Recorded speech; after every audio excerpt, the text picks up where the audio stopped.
going to give it a minute. So it does that whole kind of like you're live, but then you're not live. Hi, everyone. Thanks for joining us. Just to let you know you're in the right place. So hopefully you can hear some banging tunes. I'm Andrew from Optimisey. That person above me, I think. Hopefully you're going to be seeing the same thing as I'm seeing. She's above me. That's Jo. Above me in so many ways. SEO Jo blogs, of course. So she's from Digi and Search London and lots of other places. So I can see all your comments coming in. Brighton, Florida, people in Nottingham, people in Minneapolis, Mexico, Germany. Thank you so much, everybody, for joining. This has been a ridiculously successful thing that's gone better than Jo and I even dared hope. So you can see our lovely slide on the screen. We've got some phenomenal speakers that are coming up. Our first speaker is due on stage at about 5 minutes time, so we're going to go from there, but we're just going to give everybody a couple of minutes past 4 o'clock just because of time zones and clocks and people running from meetings. So just to let you know, you're all in the right place. It's coming soon. I can see lots of familiar names all logging into the chat, so thank you so much for all your support. It's been really an amazing thing to watch. So yeah, do pop a comment in the chat. Let us know where you're from. Let us know where you're saying hi from. Let us know what you're looking forward to, what you've been working on today. It's freezing cold where I am in Cambridge. I hope it's nice and sunny and warm where you are. I want to say a big thank you, Andrew, for setting up this initiative. I think you contacted me about a month ago about co-hosting with you, and I'm very honored to be able to co-host the show with you today. We have now 57 people at least that are live viewing, if not more. Those that are not signed in doesn't count on YouTube. And I want to say a big thank you as well to Marit for actually doing our artwork today. So thank you very much. I see you're in the chat today. So she's done all the artwork for us, and a big thank you to our speakers.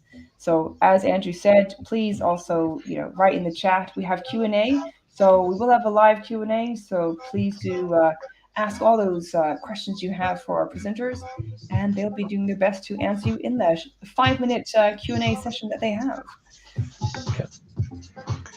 Okay, we're ticking past 4 o'clock, so we're going to kick this off properly. So there's lots and lots of people that Jo has mentioned that we have to thank.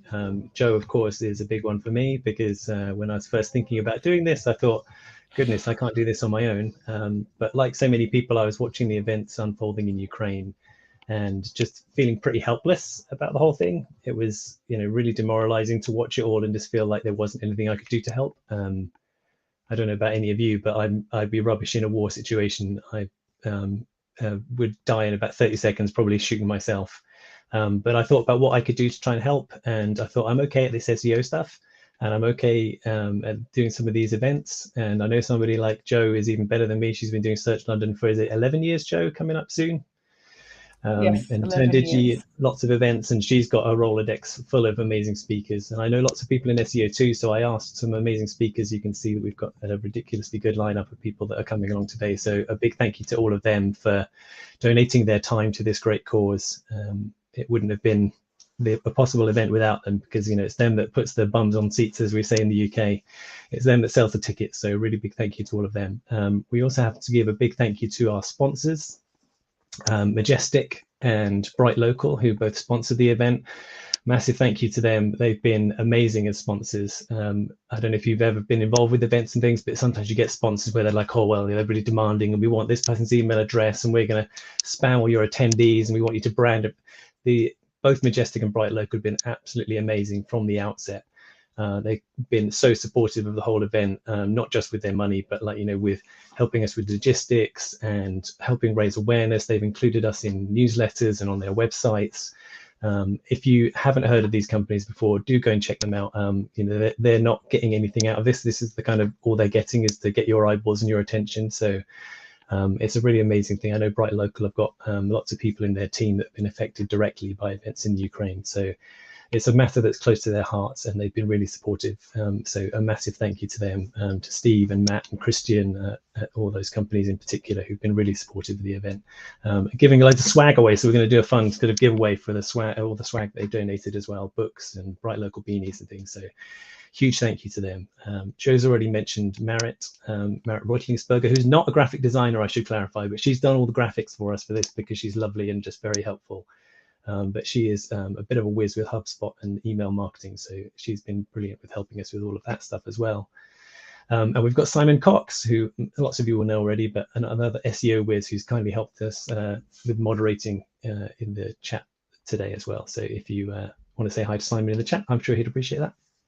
But also a really big thank you to all of you who've bought tickets. I know so many of you have bought tickets, and it's been really amazing for me and Joe to watch the numbers just ticking up and up, and you've all helped share it and retweet it and told your friends. And I know loads of you have bought the more expensive tickets just because you wanted to give. Some of people have bought multiple tickets, donated tickets, given tickets away. So it's been really amazing for the community to kind of rally around this event in this way. We're going to give you a little update as we get through towards the end of the event about how much money we've raised and where it's all going. But a really big thank you to you and for all of you that are attending and trying to make this a kind of a great event for a great cause. So thank you so much for all the support that you've given us. I'm going to shut up now and let you get on with all the stuff that you've actually come for, hearing from these super brainy people talking about SEO. So over to Joe, who's going to introduce our first great speaker. Oh, thank you very much, Andrew. And I also just want to say hello to everyone in the chat. We've actually got nearly 100 live views.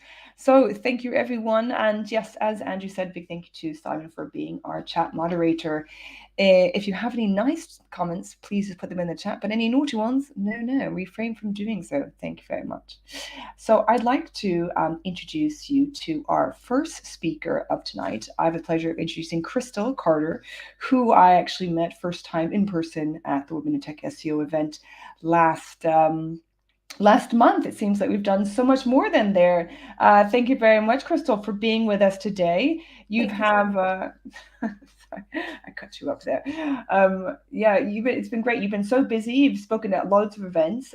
You've been working in online marketing for over 15 years, working with large brands, Disney, Tommy, McDonald's, so much more. And I hear you've also got a few more speaking gigs lined up in London, May 4th, and Moz too.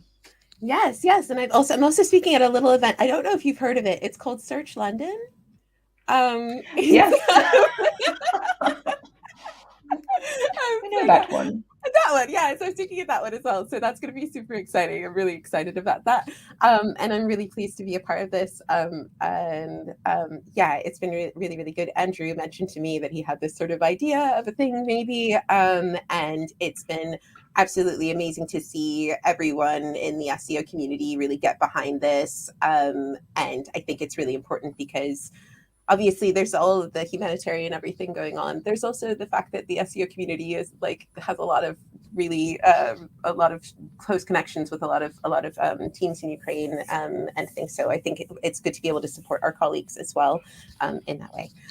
So yeah, I'm really pleased to be here and talking about schema markup, which is kind of my thing that I like. Yeah, well, very excited to have you here. And yeah, I'll just pass over to you. I just want to say also a big thank you also for Women in Tech SEO community, because that's how I met you. And also Women in Tech SEO have bought quite a few tickets for today. I see Sam Torres here, Sylvia Martin in the chat, and a few others. So thank you very much, Arid, for setting up this community. It's been fantastic. So without further ado, sorry, I keep getting up.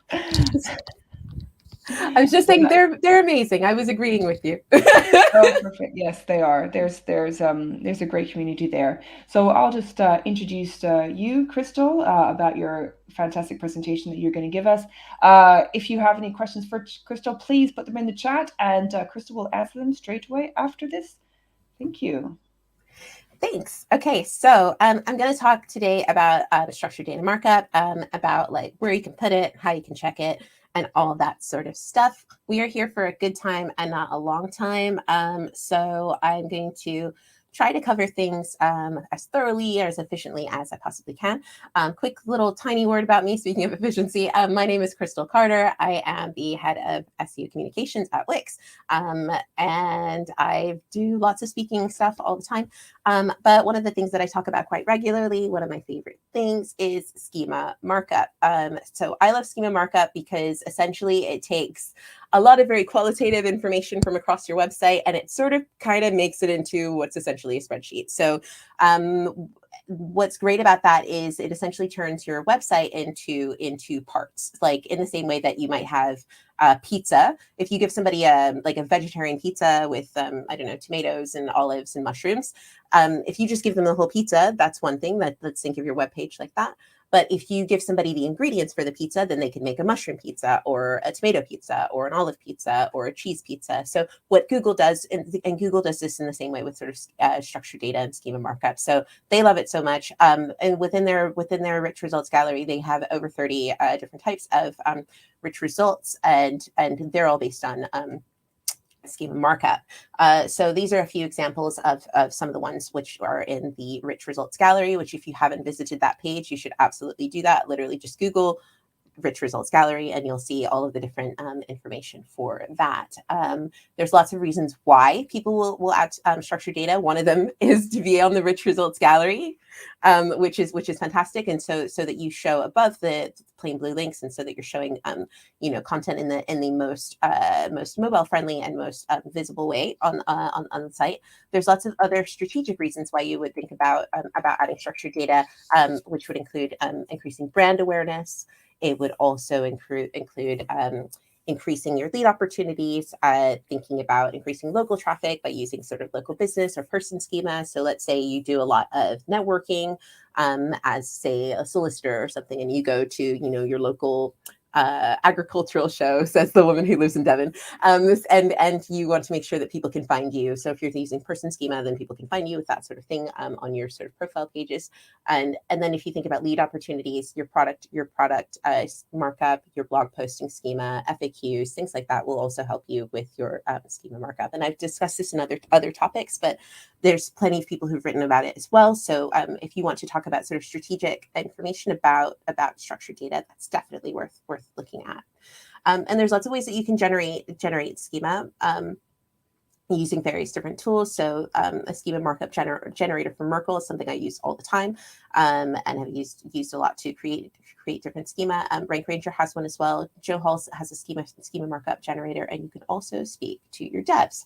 Now that's a sort of general sort of overview of schema markup, of why you should do it, what you should make, or what it is and what's useful. But today we're really going to talk about where you can add it, how to check that it works, and how to check that it really works. And this is because when you're doing structured data markup, schema and schema optimizations, it's very important that you're checking it, that you're validating your schema before you actually add it to the website, so you can play around with it and see how it works. And then it's also important that you look at it after it's been added to the website. And I'll get into that a bit more, and what that looks like. So let's talk about where you can add schema markup. Now, Google can be very forgiving about where you, and very generous, shall we say, about where you can add schema markup. You can add it into, it can be added into the HTML in the middle of the page, but there's a few other different ways that you can. So one of the ways that is quite common, or becoming more common, is dynamic schema templates. So this is an example from Wix. Shout out to my team at Wix, but there are other other formats, other CRMs that also use this approach. But essentially, what it is they will dynamically create schema markup based on the type of page that you're using. So, for instance, on an article, on a blog, Wix has a built-in schema markup generator based on that type of page. I've seen it on other ones where they will also take that approach, and it will pull different parts from the website, and it will add them into the schema markup, so that even if you know nothing about schema markup, you have something on the page that will give you a little bit of a competitive advantage over someone who has nothing at all. And this is also something, and currently at Wix we have 8 different types of page types that do this. But and this is something that is something that you will see with lots of different CRMs. And so when you have this, this is really good for beginners. So a beginner will look at the type of page. So let's say it's a product page or a blog page or a profile page, for instance, and there will be a certain set of schema that are already built in to the CMS. And this is something that you should check when you're looking at new CMSs to see what they've got in the way of that. And it's great for beginners because you don't have to know anything about it. You just have to put the information on the page, and it will be able to figure out what's going on there. It's really great when you're working at scale. When you're producing lots and lots of content at once, it can help you to sort of get those pages optimized and make sure that they stay optimized as you go along. And it's almost always error-free. And I say almost always because it depends. But certainly, it is normally the case. I would say 99% of the time, I'm literally leaving a margin of error just because like I can't plan for every eventuality. But it's almost always error-free, which is great. And it tends to work with the template. So where you have a template that is set for, say, product pages, and it has an automatic product page schema markup generation, then it will almost certainly work with that template. So that's really good as well. One of the challenges with it is that it can be complete. It'll absolutely be complete and error-free, but if you need to customize it for your niche, this is something that you're going to have to learn a bit more about, and you're going to have to dig deep to sort of get that information. It could also require more on-page requirements. So it might be that, and this is a challenge. It's not necessarily a bad thing. Sometimes it can also give you a steer as to what other things you should have on your homepage or on your page. So for instance, if it's like job schema and it says you have to say the date that the job was posted in order for the schema to be valid, then you should probably add that to your page, for instance. If you're thinking about the other thing that you should think about is if you already have some existing code that is, say, written into the HTML, or is let's say you're migrating something and it's sort of in the source code somehow, then it might be that you need to double check that you're not that anything that you're generating automatically isn't being duplicated in anything that you're pulling over. So it's worth checking that as well. Static schema. So you can add static schema into your header or footer. And this is an example of one that I did. And what this is good for is this is great for small sites or who have single page or single pages. So if you have one page that you really need to go to town on, like let's say it's your about page and you want to like make sure that you're hitting everything, adding in static schema into the header or footer of the page or even into the page itself can be really good. It's also quick to load because it can be via HTML. If you're custom generating it, then it can be highly bespoke. So you can add in lots and lots of different types and really get into the details of that. One of the things that's a challenge of that is because if you're making it yourself, then there's potential for there to be more errors. Not necessarily saying that would absolutely be the case, but there's more potential for it. So it should be checked and checked again. It might require dev resource if you don't have the resource within your team originally, or if you require devs to help you actually add it to the page, then that might be something that's required. And it can be a challenge to implement on larger sites, either because of your dev queue or because you don't want to be having to do a static schema on every single page. So these are things to think about when you're thinking about which type of schema approach you should take. Another one that I picked up recently, and I'll explain to you why, is Tag Manager. So Tag Manager, within Tag Manager, you can also create variables. And you can create schema markup within Tag Manager that is variable and dynamically generated.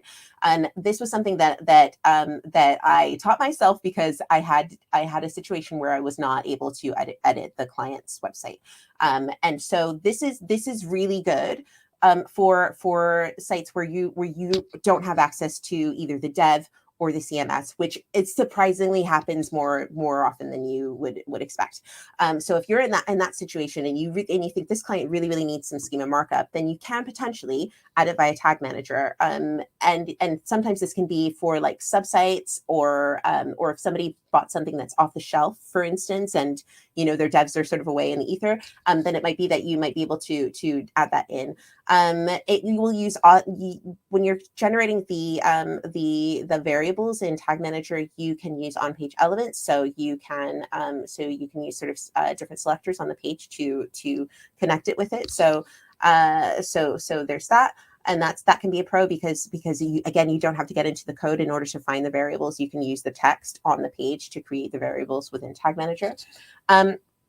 You can use it to target site-wide, or you can use it to target specific pages within Tag Manager, where you sort of, filter by, pages that start with post, or pages that include the word product, or that sort of thing. And again, it can be done without developers if that is a challenge for you, if that's a blocking point for you. One of the challenges is that it relies on on Tag Manager to load. So if you're having some performance issues or challenges around that, then Tag Manager can sometimes cause a bit of lag. If so, when you're thinking about that, weigh up the pros and cons for whether or not you're able to get the value out of that. The other thing I would say is it also relies on on-page elements, which I mentioned as being a positive, but this can sometimes be a negative if they change. So if you're relying on a table, for instance, on that's an HTML table, and then somebody deletes the table, then your schema won't work anymore. So it's worth taking that into account. The other thing is that it may take time to be validated by Google, because a lot of times with Tag Manager, it has to do with when the page is viewed. So if the page isn't viewed, then it might not be crawled in the same way. So bear that in mind. So how to check that it works. So one of the things that's important about validating schema, and I'm going quickly because I'm running out of time, is that it's important to think about multiple tools. So a lot of people use schema.org's validator tool or use rich results test. I almost always check this one, and they also check this one. On this particular code, this bit of code has these extra brackets at the bottom, or curly braces at the bottom, and you'll see that this inspector is not having it. This one is accepting it, and this one is also accepting it as valid. So when you're thinking about that, you want to make sure that you have schema that is valid on all of them. So some of them can be more forgiving than others. So make sure that you're checking that it's valid on all of them, and that should help you to make sure that you're working really well.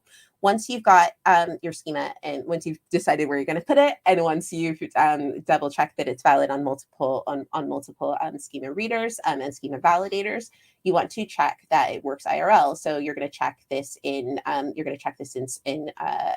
Google Search Console with your enhancements. And remember, Google Search Console does not show you every single valid type of schema. They show you what is valid within the rich results.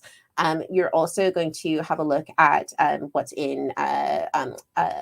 SEMrush has a good tool there. That's a paid tool, but there's other ones that you can see as well. So Screaming Frog also has a configuration where you can check the JSON there, and that should generally cover most of the different types of information.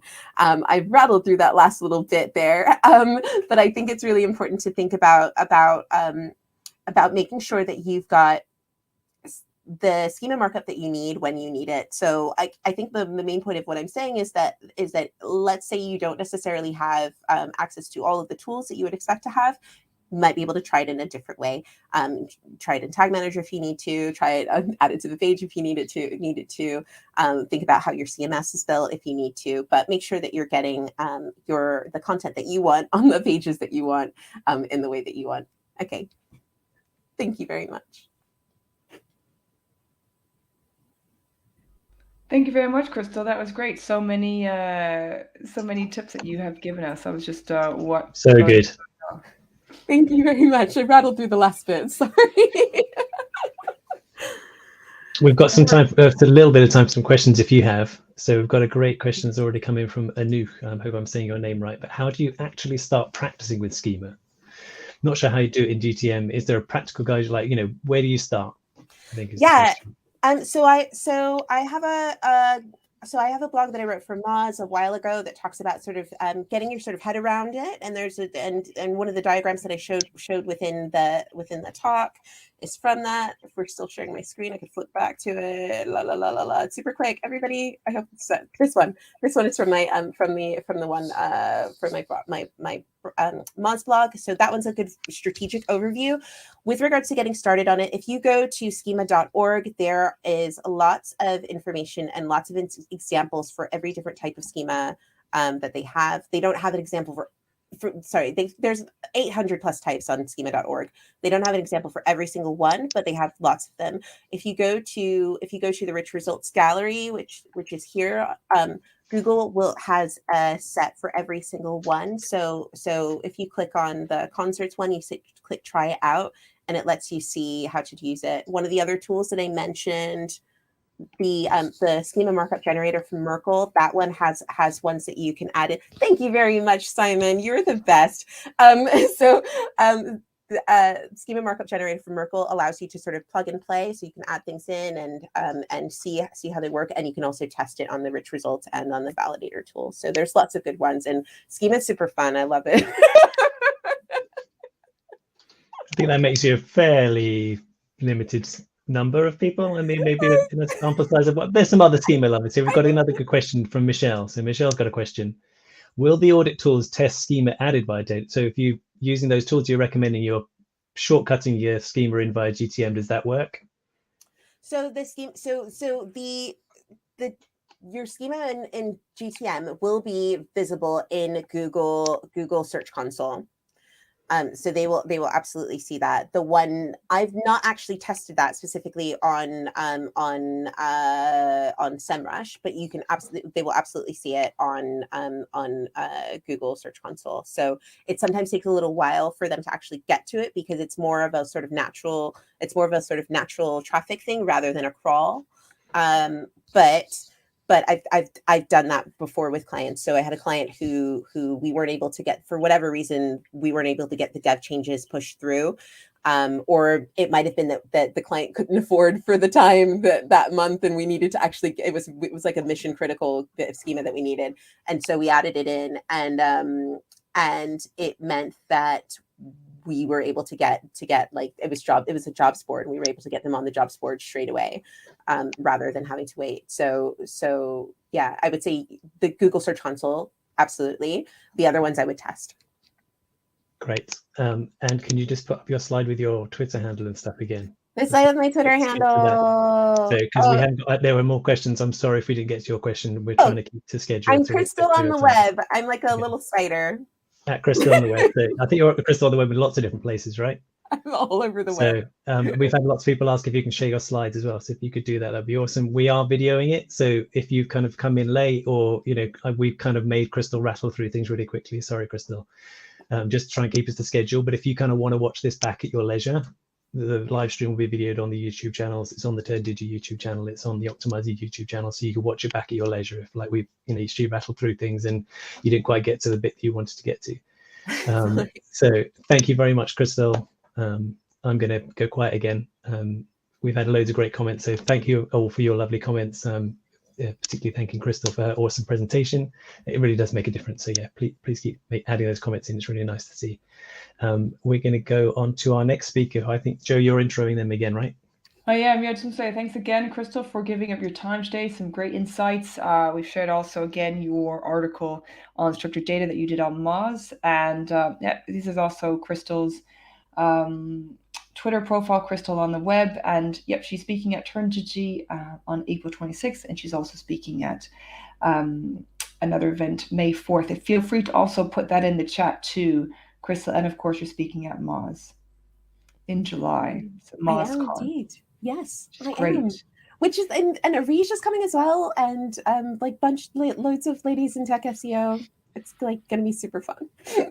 Yes, it's going to be, looks like a great event. So thank you again, Crystal. Oh, that's it. You're speaking at the Blue Array meetup in May the 4th, also with Aleyda too. Yes, absolutely. I'm going to be wearing my Star Wars t-shirt today. Well, thank you, and yes, we'll look forward to seeing you in person very soon. I'm gonna bring on Luke and introduce him as well. Thank you very much, Crystal. Bye. See you later.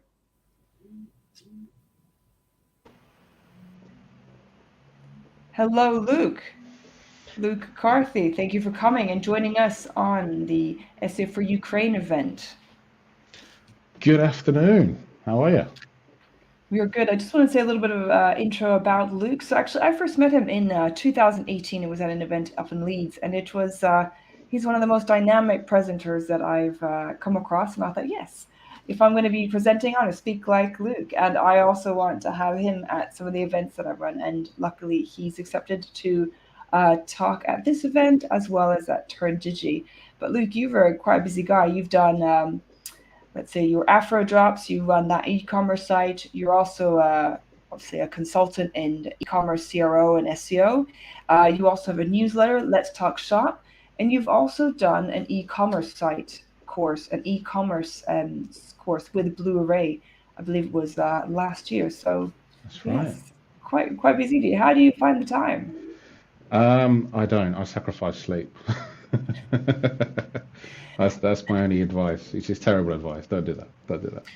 Well, also, and feel free to mention this into your presentation, but you're also raising money as well for a charity, Voices of Children, for the children affected by this war in Ukraine. And I'll let you go into more details about that. But for now, I just want to say thanks everyone for joining, and a big thank you as well to Luke. I'll pass you over to Luke, who will be talking about SEO for discontinued products in e-commerce, something that we've all come across. It's about how to maximize your sales and traffic from those old SKUs. Over to you, Luke. Fantastic. Thank you very much. What an epic intro. I love it. Yes, this is a classic. It's probably one of the top FAQs or frequently asked questions, if you like, that I get asked around the world of e-commerce SEO. But before we jump into that, quickly, I am the founder of a company called Custom Freshening Company, Original. And I've just recently launched a charity air freshener in support of the conflict that's happening in Ukraine, but specifically for children, a charity called the Voices of Children. It would mean the absolute world to me if you go ahead and purchase one. I'll give you the link in just a moment. 100% of the purchase price of the air freshener is donated towards the cause. But Voices of Children are a charity that basically provide psychological and mental health support for the young children who have been impacted by the conflict.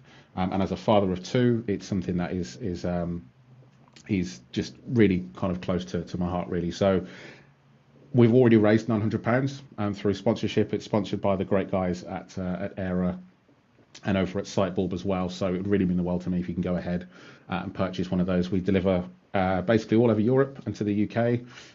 So if you're within that remit, then I'm happy to take your money and of course put it towards a good cause. But things like this is what's really powerful. Small children, 4 years old, they shouldn't be having to see things like this, and unfortunately they are.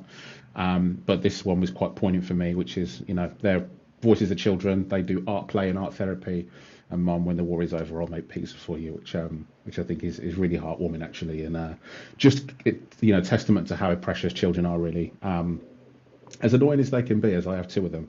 But if you want to go ahead and purchase an air freshener, you can do so at fresheners.co.uk/Ukraine. They're £3, and every single penny of that £3 will make it over to Voices of Children. But yes, with that stuff to one side, thank you very much for what both of you have put together. It's an incredible event, and I'm more than happy to be a part of it. I have now probably 14 minutes to talk to you about discontinued products for SEO. So I'm going to rip Argos a new one, because I like doing that. E-commerce brands and tearing up new ones is what I like to do. So let's just talk about the scale of Argos's mistake for a minute. 135,851 backlinks to dead, discontinued products. 2,800 referring domains to those dead, discontinued products. Crazy. Like equity that we would, fight tooth over nail for, because it's really, really precious stuff. It's the lifeblood of SEO, of course. And I have more. Black Friday, as we know, it needs no introduction. Everyone goes absolutely batshit for TVs. This is the trajectory for the UK, unfortunately. It's getting more and more popular. We become more and more like America. But the point I'm trying to make here is, this is an article from 2017, which I believe last time I checked, at least, it was still live.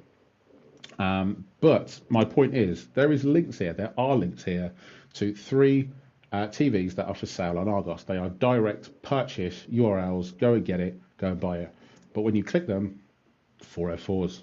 404s, the nemesis of SEO. Of course, we know that.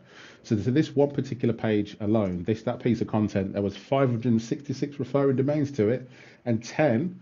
I can't believe I put do follow here. I am the worst SEO in the world right now. You can shoot me down. The rest of the present, I'm going home. Going home.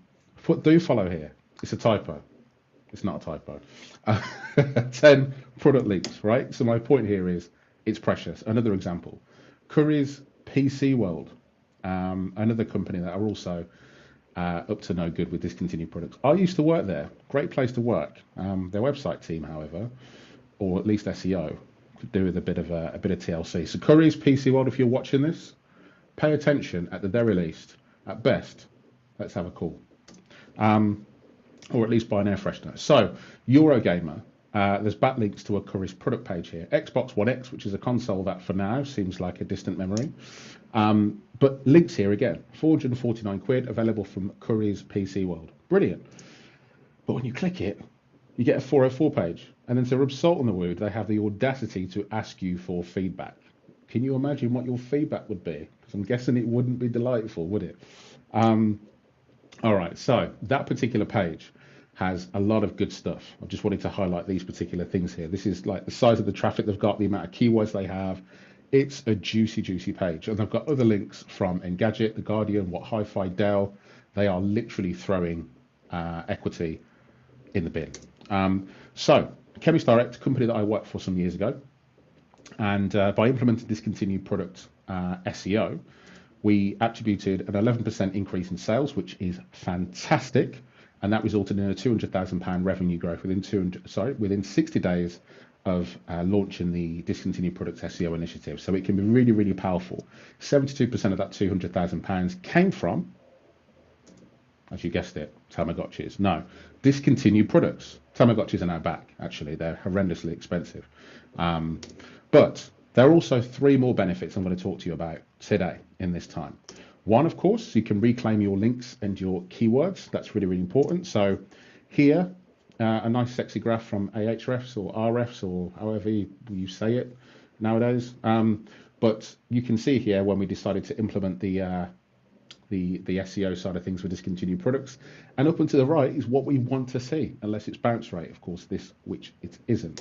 Also, you deliver a better, cleaner user experience. So instead of showing a 404 page like this with a horse and his head stuck in the wall, you see something like this, which is actually, hey, look, we're sorry, we don't have the one you're looking for in stock. But what we do have is this alternative thing, which is either a direct replacement or a perfect equivalent or a best case match item that you can go and take a look at. Perfect, because if you walked into maybe a supermarket's not a great shout because you wouldn't go and ask someone for a replacement tin of beans. But if you walked into a Currys and the TV you wanted was no longer in stock, no longer available, they would advise you to go and buy something else, right? Exactly the same experience here. Another benefit is demand often continues long after the product has died. So this is the Samsung Galaxy S7 mobile phone. There was where it peaked, where it got announced. And of course, this is kind of like where I'm pointing to my screen as if everyone can see my finger and what I'm looking at. So I'm going to continue doing it because it makes me comfortable, but it means absolutely nothing to anyone watching this. But you can start to see here, this is where it was discontinued, where the big arrow is. And demand is waning, but it's still there years after it had happened. So this is a cool graph, but it's not really purchase, is it? Like Samsung Galaxy S7, images, parts, typo, a number of things. Not really purchase intent. Well, how about this? Buy Samsung Galaxy S7. You can't get any more purchase intent driven than that. People still have demand for it, right? Not everybody wants the iPhone 72 with 15 cameras on the back of it. So I'm now going to stop moaning and talk about some companies that are doing this really, really well. One of those companies is John Lewis. As much as their retail stores have kind of been struggling and everything else, their online experience is good when it comes to discontinued SEO. So here, this laptop that I looked for, the Lenovo Yoga 910, I'm not going to read the whole thing out because we'll be here all day. I don't have that kind of time. It's no longer available. Here underneath are some alternative laptops that are similar in spec, size, maybe even price to the one that I came to look at. Fantastic. It's helping me look for something else. If we look at the products page specifically, we can see here it's no longer available online, which is great, but the item is still active, it's still online. And again, as we scroll further down the page, we then have some alternative suggestions that are similar, other people bought more from the brand, etc. Chain reaction cycles. I'm a big fan of mountain biking. I'm not very good at it because I don't do it enough and I don't have the kind of stamina, but I like being outside and riding bikes. So this is a particular retailer called Chain Reaction Cycles, and this is from personal experience, something that I wanted to purchase. Couldn't buy it. Really painful. Missed out. Currently unavailable. We're sorry, we're out of stock and we don't know when it's going to be back in. The red square I've put here with beautifully rounded corners is showing you the wasted space that they could use to show an alternative suggestion, a recommendation, maybe the same kind of thing the replacement or more items from the same brand, right? But as you scroll down the page, all the content is still there, because what if I wanted parts? What if I wanted to compare it against it? What if I was doing some research? All of this stuff is worthwhile and juicy, and it's still there.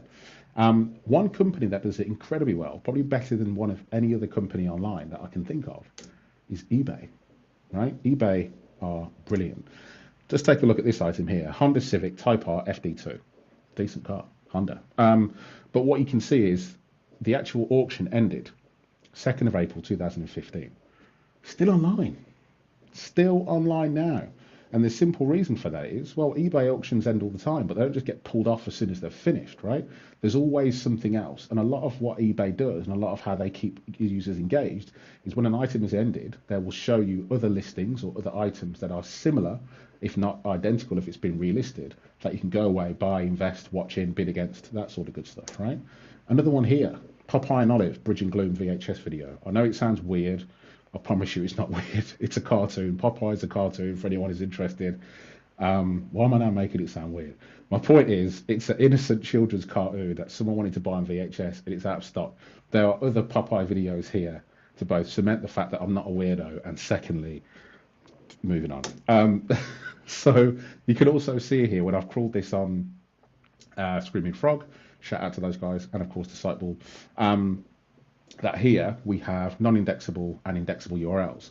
So eBay's building functionality that keeps the page alive, but the indexability, if you like, and how search engines can engage with that content changes over time, which is awesome. So how do you do this yourself? Well, I have 2.5 minutes to tell you. First of all, turn on your discontinued products. But, okay, be careful. First of all, you want to exclude your discontinued products from your internal site search, because nobody wants to search for stuff you can't buy, right? That's painful. Set your rules up. And what I mean by this is maybe 6 months after it's discontinued, it becomes no index, no follow.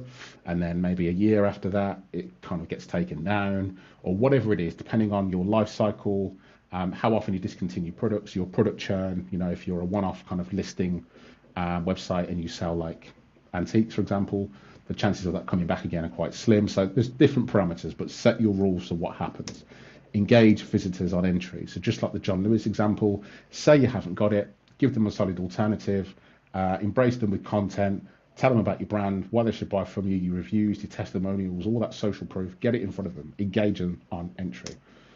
Exclude them from paid search, of course, right? You don't want to be bidding on stuff people can't buy. It's infuriating and it's a massive waste of money.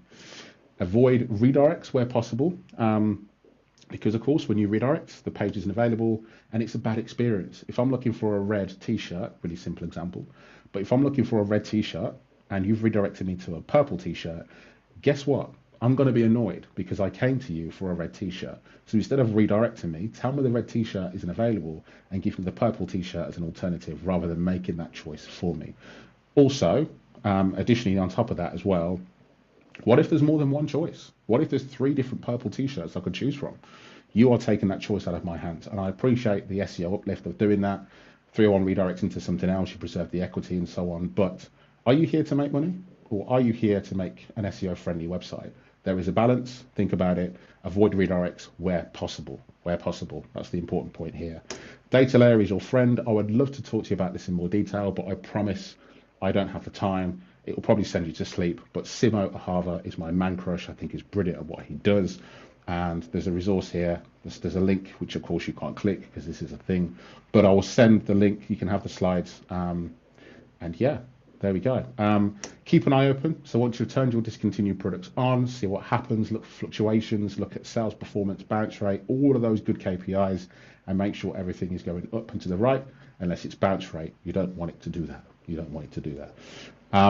Lastly, I have a newsletter / tutorial thing. I still haven't worked out what it's called, webinar, where I talk about in detail e-commerce retailers, how they can improve things. Next, I'm talking about Glossier, actually. So if you're interested in makeup or just improving your SEO, of which I might be interested in both, but I fear not to disclose that information. I'm going to be talking about those guys and how they can improve their SEO performance, and we'll do a deep dive. So if you're interested in learning more about e-commerce SEO, go ahead, subscribe to that, lukecarthy.com/LTS, where I do webinars. I have been and always will be Luke Carthy. Here is my information. And you can reach out, follow me, any questions. I'm now going to breathe. Thank you very much, guys. Bye now. Yeah, that was awesome, Luke. Thank you so much. All right. I'm going to now stop sharing my screen. Is that okay? Yes, by all means. So Right. Simon, of course, like the master moderator has already found that link from Simone that you mentioned. So there you go. There's all the information about the data layer. So I share your man crush on Simo. He's phenomenal. So definitely go and look him out if you've never come across his stuff before. We have got some time for some quick questions if you've got time, Luke. We've got a brilliant, wonderfully named Samfire. I really want to have your name, Samfire. Are there any apps you'd recommend for Shopify for discontinued product management? It's quite specific, but have you got any tips here? I don't, but I'm going to scribble that down because maybe Sapphire and I can make some money together. There's an app idea there somewhere, right? Yeah, but I don't. But this is why I mentioned data layer is great, because one thing you can definitely do is flag the items that are discontinued and at least silo them in GA and then work out what it is you do with them. I'm not a Shopify developer. I work with Shopify developers. There might be something that they can do, but I don't believe there's an extension or something off the shelf you can bolt in to help you with that particular problem. It's quite specific. Yeah, so there's on a similar kind of vein. Thomas had a question around, are there platforms that help you do this? Is it all like custom development? How much of this is doable with tools and plugins, and is it all? Yeah, it's usually pretty custom. There are definitely tools out there that can help on the category level. Similar.ai is definitely one of them.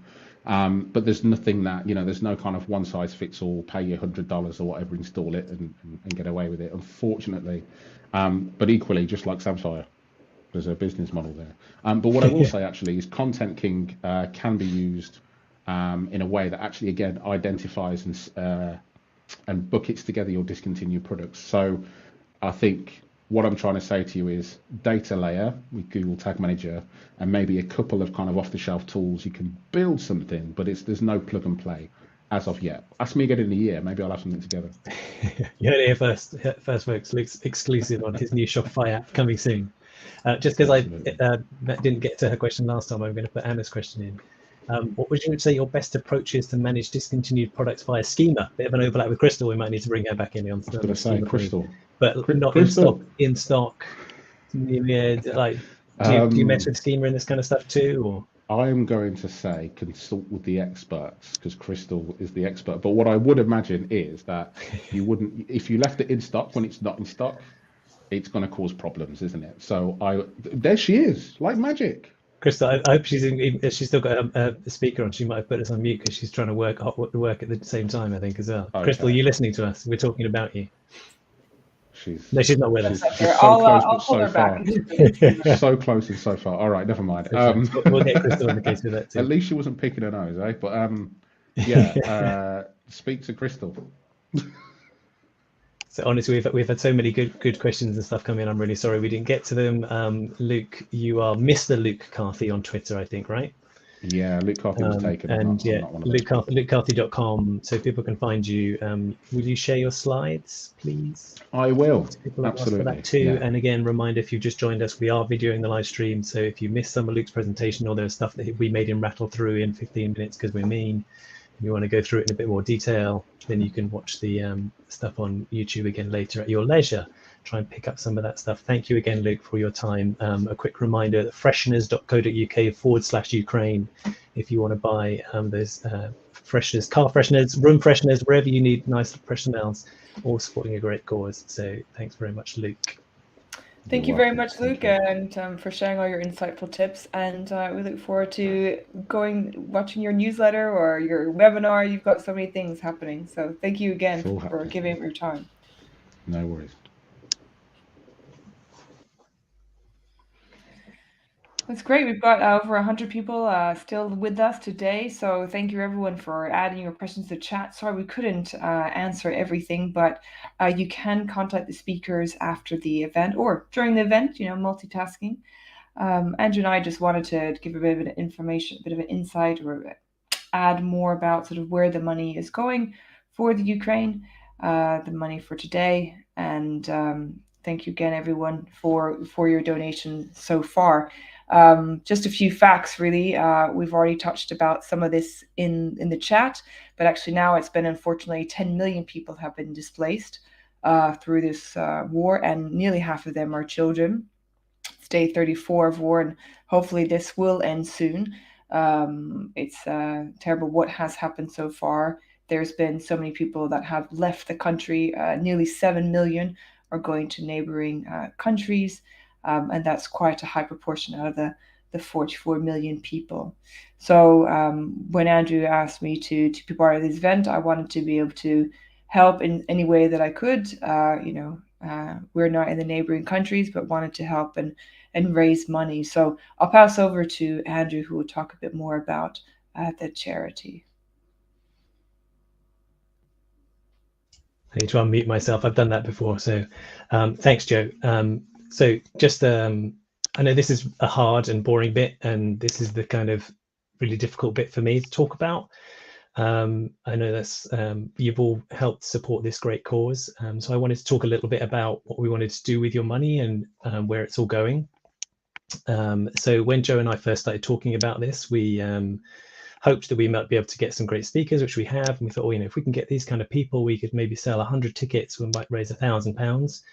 That would all go to a great cause. We've raised significantly more than that. Thanks so much again to Majestic and Bright Local for their sponsorship, but also to all of you that have bought tickets and supported us and helped tell your friends about it. And we've raised a lot of money, which I think we're going to cover a bit later. We're still getting people buying tickets even as we're going live. So the money's going up all the time. So we'll have a little update later about how much we've raised. But yeah, I did want to cover a little bit about the charity that we've chosen and why we chose them.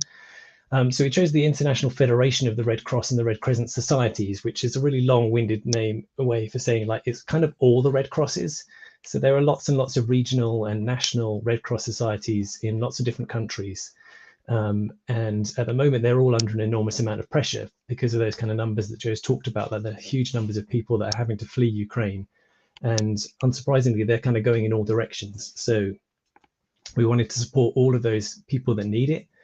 And so we felt that giving to the International Federation for the Red Cross and the Red Crescent Societies meant that they can kind of distribute that money accordingly to all those or localized and nationalized groups. The International Federation for the Red Cross have already made an appeal for up to $109 million is what they said they need to support people. So even the huge amount of money that we've raised can feel a little bit like a drop in the ocean. And, when I kind of heard that amount, it was a little bit demoralizing because it's like, wow, we've raised loads of money, but we're not even close to this. But looking at some of the information about how they spend that money, £10, which is about $14 US, provides a hygiene kit for a family of 5, which enables them to stay healthy. £20 provides 5 blankets for families who are taking shelter. You think these people are kind of fleeing their country and their homes. What they take with them is what they can carry. £33 provides chlorine tablets to give families access to clean and safe water. Fortunately for us, we've raised a good amount of money, but thinking it towards the sort of higher end, £210 gives a fully equipped first aid kit, for those kind of traditional things that we think about with the Red Cross people, with that kind of familiar Red Cross and the white background of people running to supply first aid. So, we're kind of providing that stuff with your money to support these great causes. And how they're going to do it and distribute it around and how it's already being spent. We've already sent some of the money because the way that the incomes come in through all the sponsors and things, we've already been able to send it out to them already. So it's already happening on the ground in the Ukraine. The Red Cross teams are providing first aid and first aid training. So right on the spot, there's lots of people I know that are traveling out to all these places to help. But there's people on the ground that, the Red Cross are able to help train up and build these kind of reception centers to help people on the ground right where they need it and to give them warm clothes when they've literally, fled out of their bombed houses with nothing. And they're helping resource all these volunteers. And say they're kind of able to then distribute this money to places like Hungary and to Poland and into Moldova, where their kind of local Red Cross societies are also coming under pressure because these people are fleeing into their country and pouring over the border to looking for somewhere to shelter. just thinking things like, places in Romania, which is one of the places most nearby.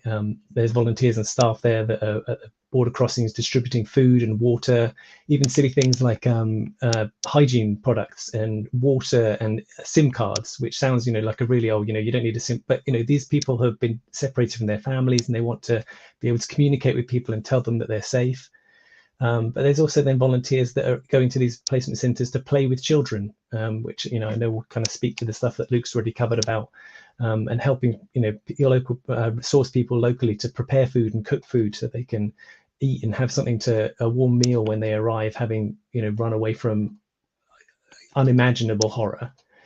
So it really does make a difference. So you can still technically buy a ticket to this event if you want to. So the bit.ly link is bit.ly/SEO for Ukraine. I know some of you already donated a lot anyway, so but if you want to donate again, so please do. There's lots and lots of great charities. We've chosen the International Red Cross for the reasons I've kind of covered. There's lots of great charities. I know that particularly the SEO community, we've been affected by the people that we know affected by this. So people like Anton Shulka, who a lot of you will come across, worked for SEMrush. He's in Ukraine, and I know that lots of companies like Ahrefs, Tim Solo, who's one of the key team at Ahrefs, has been talking about it across. It's a matter close to his heart too. So there's lots of great charities you can donate to. I'm not precious about it. You don't have to buy tickets for this. Buy Luke's air fresheners, donate to the charities, give what you can. It really does make an enormous difference. So thank you again for all your support, and to Majestic and Bright Local for sponsoring.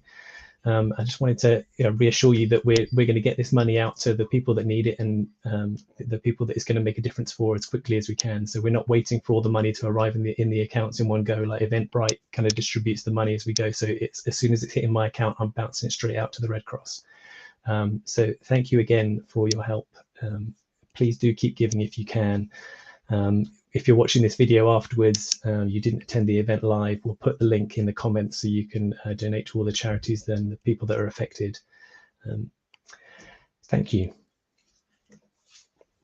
With that slightly serious part done, we're going to go back to the SEO, which is, I know, the bit that is easier to talk about. But yeah, I would just close by saying, I think we kind of owe it to the people of Ukraine not to look away. It's really hard. I find it really difficult to keep watching the news and seeing all the horrors that are going on, not just in Ukraine. I know there are conflicts going on around the world in lots of places. But that kind of fatigue and news fatigue is almost part of the strategy for the people that are doing these things. That kind of the idea that we kind of turn away because it's too difficult to look at. So I would encourage you to keep, talking about this, keep tweeting about it, talk to your friends about it, write to your politicians about it. That's the kind of best that we can do, is like, to keep it in our minds and to, help the people of Ukraine by not looking away when they need us. So thanks again for your support. We are going to go on to our next speaker now, who is Sheri Mandour, who some of you will have come across before. So she has spoken at Brightest SEO, a small event you might have heard of, at Turn Digi, of course, so SEO Joe blogs this event.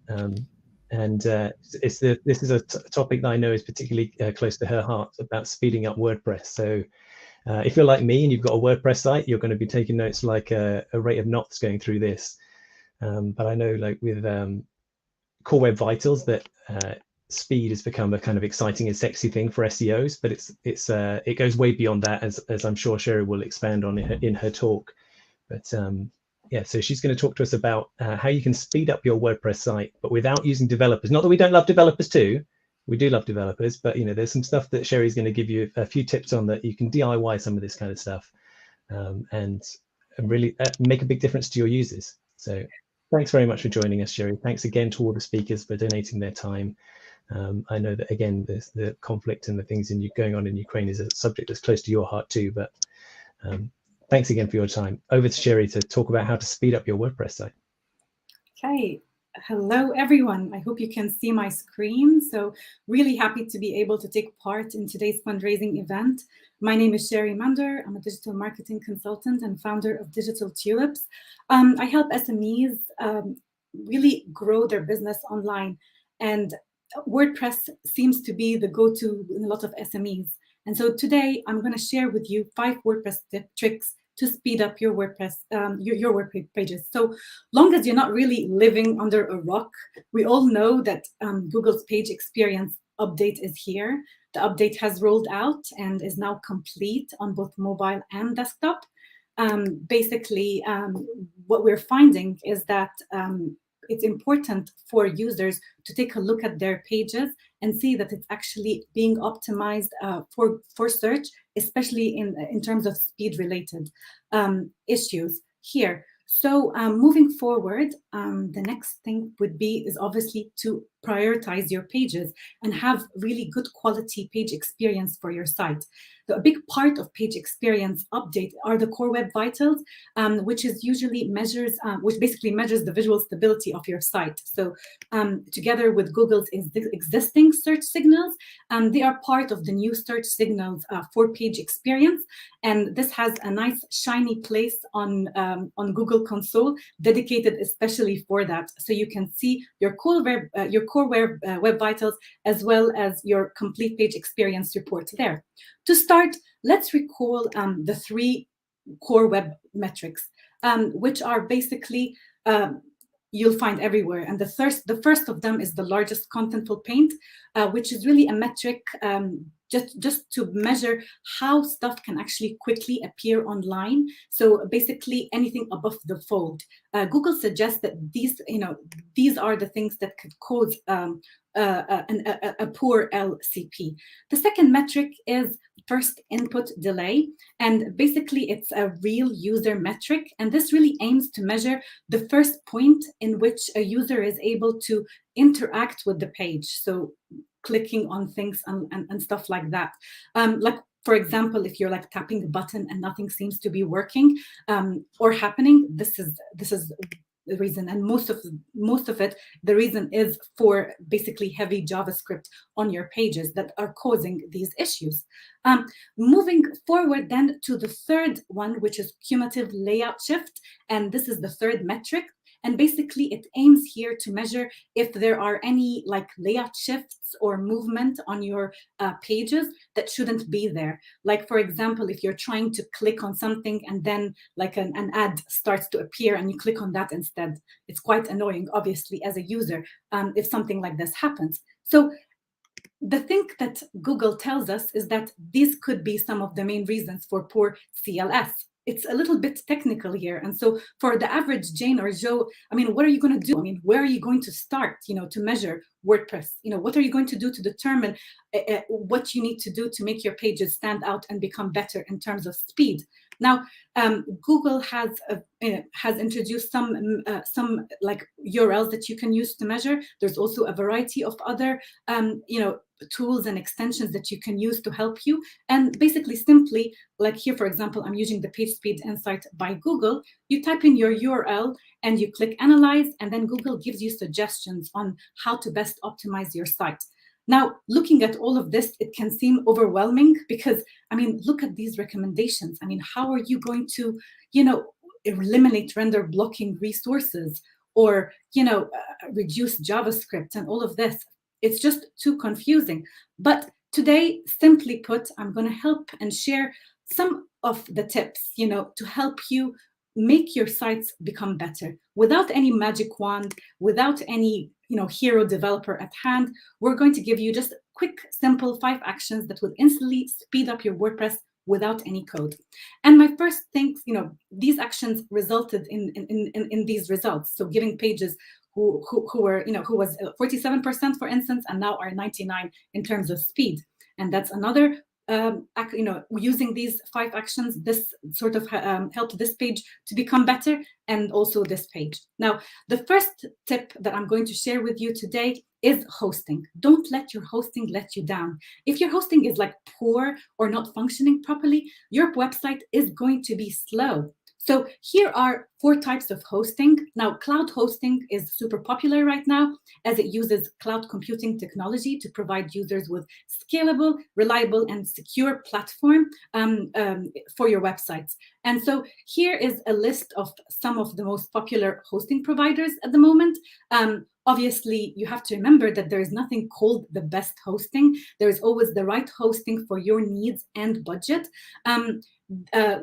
These are some of the most popular. I can't really recommend one, but like I said, go and look and see which one is best. Now, how to determine what hosting is good? I think the first thing that you need to do is to take a look at, your hosting and see if it's right for your needs or not. So to check your hosting provider, you need to do a few things. First of all, you need to check the server response time of your actual website at the moment. So take a look at your time to first byte, and this will give you an indication whether your hosting is good or bad. So anything less than 200 milliseconds is good. Anything above 500 milliseconds, that means you might need to examine further your hosting and see if you can change it or not. Another thing that you can look at your present hosting is using the latest configuration and technology. So look at your hosting and see if it's using the correct protocols and the right requirements for WordPress to optimize. The third thing is seeing if your existing hosting has a data center close to its users. CDNs are great because they have cached copies of your website, and then it's easier to basically get the users what they want quickly without loading the complete page every now and then. So some hostings provide that with their service. If your hosting does not, you can opt for like a CDN such as Cloudflare, which is free, and you link it to your hosting, and that would actually significantly get your hosting, your website to rank well, as I found on some of the sites that I manage. So basically, sometimes if you add a CDN to a slow hosting, this will also obviously be sufficient to increase your page speed. Now, decluttering your site would be my next step. It's very important to take a look at your site holistically and see if you're actually stuffing your site with things that you don't need. So, take a look at your whole site and basically just get rid of videos that you don't need, images that you don't need, annoying pop-ups, these revolutionary sliders that just have a lot of JavaScript, and even third-party scripts such as like Google Maps, for instance. Instead of having that, you can be creative and take an image and put a link instead, and this way you can have like simple design is really the new trend here, which definitely leads to a lighter and more functioning website. Now, the second thing that you need to declutter is also looking at the theme that you're using on your site. So some themes are very fast, and some themes, especially the older ones, did not take that into consideration. So consider moving to a faster theme if you have just a few pages. That could also do the trick. Now, I love GeneratePress and Astra. They're quite light. They use something called vanilla JavaScript, which is easy to load. And so sometimes just moving themes, if you have a small website, would do the trick here. Another thing is to examine what page builder that you're using. So there's a few, obviously, page builders. Some of them are very popular. So take a look at what kind of page builder that you have at the moment. The problem with page builder is, again, they have so much JavaScript and CSS in it, because in order, you might not even use all the functions, but they're there and they're present on your website. And so it will actually make your site becomes slower. So something that you can do, and WordPress has come out with Gutenberg block editor, which is really promising because it does not use third-party builders. And hello, I can't share. Hello, sorry, can you see my screen or not? We can still see you, Sheri. We can still hear you. See you. Are you trying to play a video? Are you guys okay? Yeah, we're still with you. Okay. All right. So we're doing great. Okay, so like I said, so theme is the first thing. The second thing is your page builder. And like I was saying, that page builders, Gutenberg is great because they're not third party. This is done by Google, and using them will definitely make your pages load faster. Now, if you can't use Gutenberg on all your pages, you can maybe perhaps just use them on your posts, for instance, and try to minimize the use of page builders in all your site. So the third thing that you need to think about when you're decluttering your site are your plugins. Now, I know people love to go over the top and basically use all the plugins in the world. However, plugins, again, are just not good for speed. And so you need to go back and examine the plugins that you sort of, uploaded or created, updated on your site, and you just forgot about them. So have a look at them and see if you can sort of maybe remove the ones that you're not using, or maybe unplug the ones that you could maybe don't need anymore. And this will definitely have a significant impact on your speed. Now, my pro tip here is that if you must use a page builder, like I said, not use it on all your pages, but maybe use a block editor on your posts, just to make your pages a little bit lighter. And I do remember Google stating that it does not take your page as a whole when it comes to measuring speed. It might actually section your pages, and so it won't really penalize all your pages together. They might actually section them into places. So if you have your posts, for example, which are ranking like doing well speed-wise, it might actually be an advantage for these pages. The third thing to optimize are images. Now, we know very well that images play a major role when it comes to speed, because images are, they're heavy. And Google says that in order to optimize your images, these are the things that you need to do. You need to reduce and compress your images. You need to lazy load your images and iframes, adopt a modern technology or formats such as WebP, as well as use an image CDN. Now, in order to serve images in next generation format, this is something Google is really pushing people to do, and that is the use of WebP format, for instance. And as you can see from this example, WebP formats give a very clear image, but at the same time at a much reduced size, and so your page would load faster. A good way to do it is that you can either resize and optimize before loading.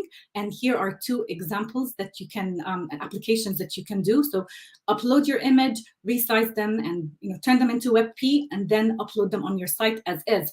If you already have images on your site and rather do it the other way, so you can resize it after you upload them by adding a plugin such as these to your site and basically setting them up and configuring them. These are easy to use and free as well. And what they do is that they take the images on your existing site and they turn them into WebP and better optimized images. And finally, to use an image CDN.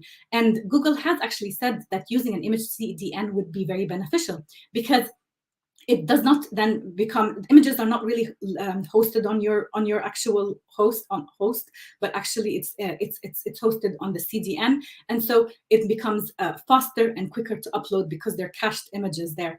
And as you can see, just by using an Optimal plugin, and that also has a free CDN tool, I've managed to significantly reduce this this page here. My pro tip here is, of course, you need to use an image CDN, and there's some that are free, and you don't really need to pay for it because, like I said, for example, Optimal has that, and it definitely you will see improvement in your page speed. The fourth tip here is to optimize your existing assets. So by existing assets, it's basically trying to eliminate the render blocking that you will get when you do run a page speed. And these are existing JavaScript and CSS files on your existing pages. And this can be done by caching, minifying and combining, inlining, deferring. I know it's all technical terms, but if you use the magic of a plugin, and there are plenty of cache plugins out there, most of these are free, except WP Rocket, which comes at a premium. You can use all of these, try and test them with your site, and basically all of them have their own installments, and you can just configure them correctly. But please make sure, before doing that, to have an update of your site and really tread with caution when it comes to these caching plugins. However, most of them already come, pre-ticked, and so all you can do is just set it up and see which one actually benefits. There's no one best caching plugin. It's really the right caching plugin for your website and your theme. So try one, run a speed test. If it doesn't give you the speed that you want, try another one and see if that one works, and so forth. Like I said, backup your site is so important. And using a caching plugin is really going to optimize the first 4 opticals here that I mentioned. So optimizing the caching, the minifying, and combining, as well as the inlining. However, and deferring non-critical JSON styles. However, it is not going to help you solve another problem that we always find with our page speed insight reports is the Google fonts. And Google fonts is unfortunately comes at a price which is really your page load time. And therefore, I say hello to the OMGF. So either you can do 2 things here to tackle your Google fonts, either host them locally, and then there is a nice app for that, which a plugin for that, which is OMGF. And all you can do is just download the plugin and activate and just follow up the steps. Pretty simple, and you're good to go. Another option you can do, and this is my favorite, is don't just use any third-party fonts at all. Move to a system font stack instead. These are great because they are in operating systems already. I mean, popular websites such as Medium use them. And it's basically great because they're an operating system and you don't need a third-party tool for that.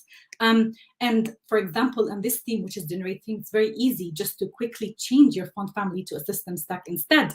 They might not look as fancy as Google fonts, but they do do a good job at showing your fonts quickly. Now, again, my pro tip here is to make sure you set up the plugins correctly. So if you have the option to combine your CDN with a CDN, you'll actually get better results. That's what I found, is that some of these cache plugins give you the option to integrate it with a CDN, and that actually impacts again on better caching and a faster loading page. Finally, which is my last tip, is to tackle unused CSS and JavaScript on your pages. Now, there are stuff that are not in use and you can't help it. For example, is the things like CSS and JavaScript that are loading, but they're not on your page. What are you going to do about them? An example here, maybe to better, for you guys to better understand, is, for example, like the contact form 7. So with contact form 7, it's already on your site and you might only use it on the contact page. However, it would load on all the other pages instead. So what you need to do is to make it stop from loading on the pages that you don't need it to. So how can you do that? Well, you can do that using another plugin, and that is an asset cleanup. So that's a free plugin to use. And the premium plugin is called Pref Matters, and they both do the same thing, really, is just to remove these unused CSS and JavaScript pages on each specific page. Pro tip here is that there's no plugin that would actually prevent unused third-party CSS and JavaScript, for example, like AdSense, from loading all the time. The only solution here is to remove them. So unfortunately, some third-party scripts would be quite difficult to stop them from actually, uploading or removing. And so basically assess whether it's worth having, the advantages and disadvantages of these third-party scripts and weighing the difference between them. So again, my tip here is basically don't spend hours obsessing, of over optimizing your site in order to try and get a 100 score, because in Google even said, it's not, 100, getting 100 out of 100 or like passing with extreme high flyers is not really going to guarantee you top position on Google. It's basically focusing on delighting your users and making sure that you provide content that users are looking for. This is what's going to make you stand out. And so these are my 5 tips. I'm sure if you try each one of them, I can guarantee you better results. And yes, thank you very much. And I hope you enjoyed my talk today. And yeah, like I said, improve your website speeds and score using these recommendations. And if you can tweet me a screenshot of your before and after, that would be great. You can find me at Sheri Mandour on Twitter.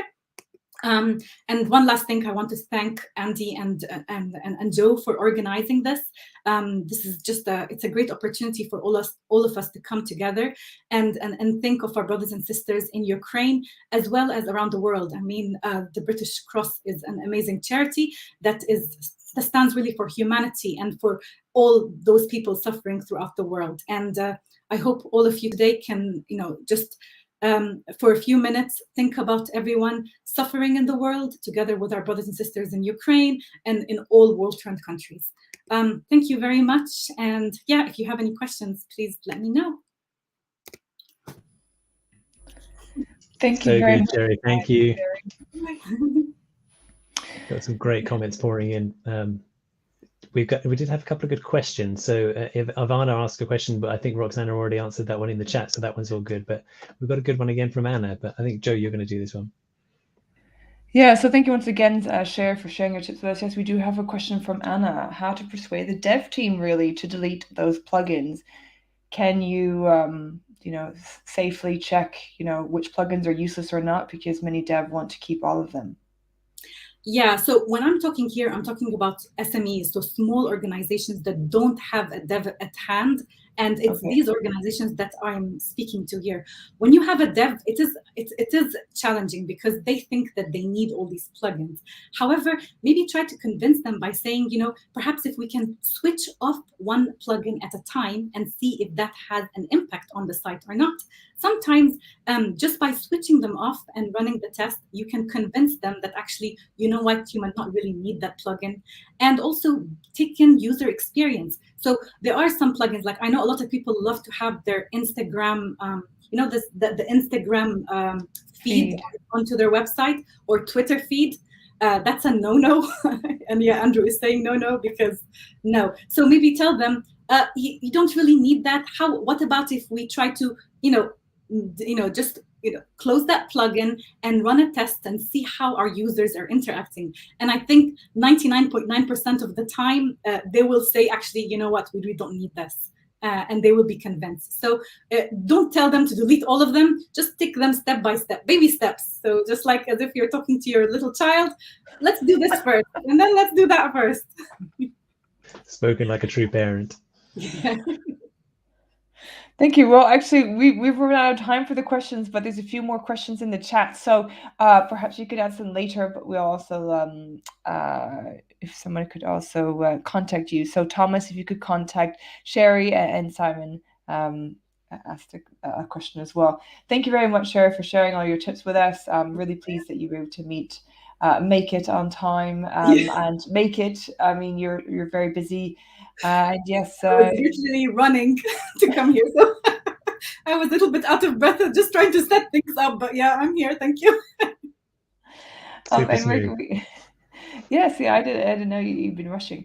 And we still have two more great speakers today, so please don't go away yet.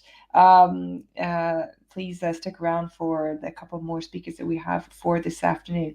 So thank you very much, Sheri, for joining us today. I'm going to bring in our next speaker, Dana. Hello, thank you. You're joining us all the way from the Pacific Coast, so it's quite early-ish for you today. Yeah, 9:20, not too bad. So an acceptable time. Yes, now it's an acceptable time. Yeah. So you actually have your own business, and you've also been your well-known speaker. You've spoken at Moz, you've spoken at SMX. You're president and partner of Kickpoint Inc. and their offices are in Edmonton, Canada, but you're over on the West Coast, I understand.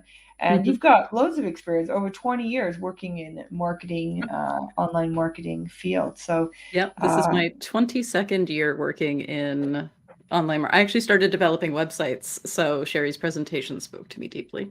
So 22 years, you were there at the beginning then. Yeah, I remember the Florida update, which was obviously the first major SEO update, and people lost their minds, and it's really just been like that ever since. I think it really set how SEOs feel about Google.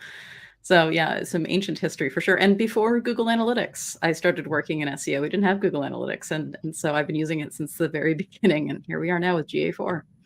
Yes, GA4, exactly. What do we need to know about this? Because obviously Google Analytics will be like retiring. I think they're around for, I don't know how many years, 15 maybe years, 20 years? It came out as GA4 as it exists in 2000, and I think it was 4-ish. It was originally Urchin Analytics, and then Google bought Urchin Analytics, which is why it's called UA, Urchin Analytics, which was then renamed to Universal Analytics. And so it's been around obviously forever. I have some clients who've got GA properties that go back to 2004. And so this is a big change for them to have to switch to something new. Yeah, so it only really lasted then, I guess, for if we include next year, for 19 years, and then it goes to retirement. That's great if you can just retire for 19 years, I would say. I know I should be does that? retired then, obviously. Yeah, well, I'll pass over to you. Thank you very much, Dana, for sharing with us all about GA4. I'll definitely be tuning in because everyone needs to know about this. Yep, they sure do. Thank you. All right, so this is called What You Need to Know About GA4. And the reality is I can't actually fit everything you need to know about GA4 into this presentation because I do only have 15 minutes, but I do have some resources at the end. So here's the first thing you need to know about GA4. Universal Analytics is going away. You will not be able to use it after July 1st, 2023. Canada Day. It's a holiday for us in Canada. I'm very excited that Google has chosen a holiday yet again to roll out a product like this. But anyway, hopefully everyone will be set up that weekend. There won't be any last minute panic. You have to get GA4 on your site before then. Ideally, you have to get GA4 on your site right now so you can start to get year-over-year data showing up in your Google Analytics. All right, so what is GA4? First off, GA4, fundamental rethink of analytics. The user interface is redesigned. If you've been using Universal, you go to GA4, it looks the same, but yet totally different. You don't know where your reports are, you can't find anything. There's new menu options, but fundamentally, GA4 measures things in a different way than Universal Analytics did. So how does universal tracking work now? Because I think it's a good way to start is just like, how does data get into analytics? You have your GA code on the site. GA collects some basic information like what pages people are on, how they got there as people use the site. There's also something called the measurement protocol where you can put data from external sources into GA. That's how that spam from like trafficbot.live showed up in your GA that uses the measurement protocol. And so that's how data gets into GA now. Universal Analytics is obsessed with sessions. Everything is a session. Everything has to be part of a session. Originally, this used to be called visits because it was the idea of a session being multiple things that happened over the course of someone using the website. So you have users, user can have multiple sessions. You have a session which can have multiple hits. Now, there are still sessions in GA4.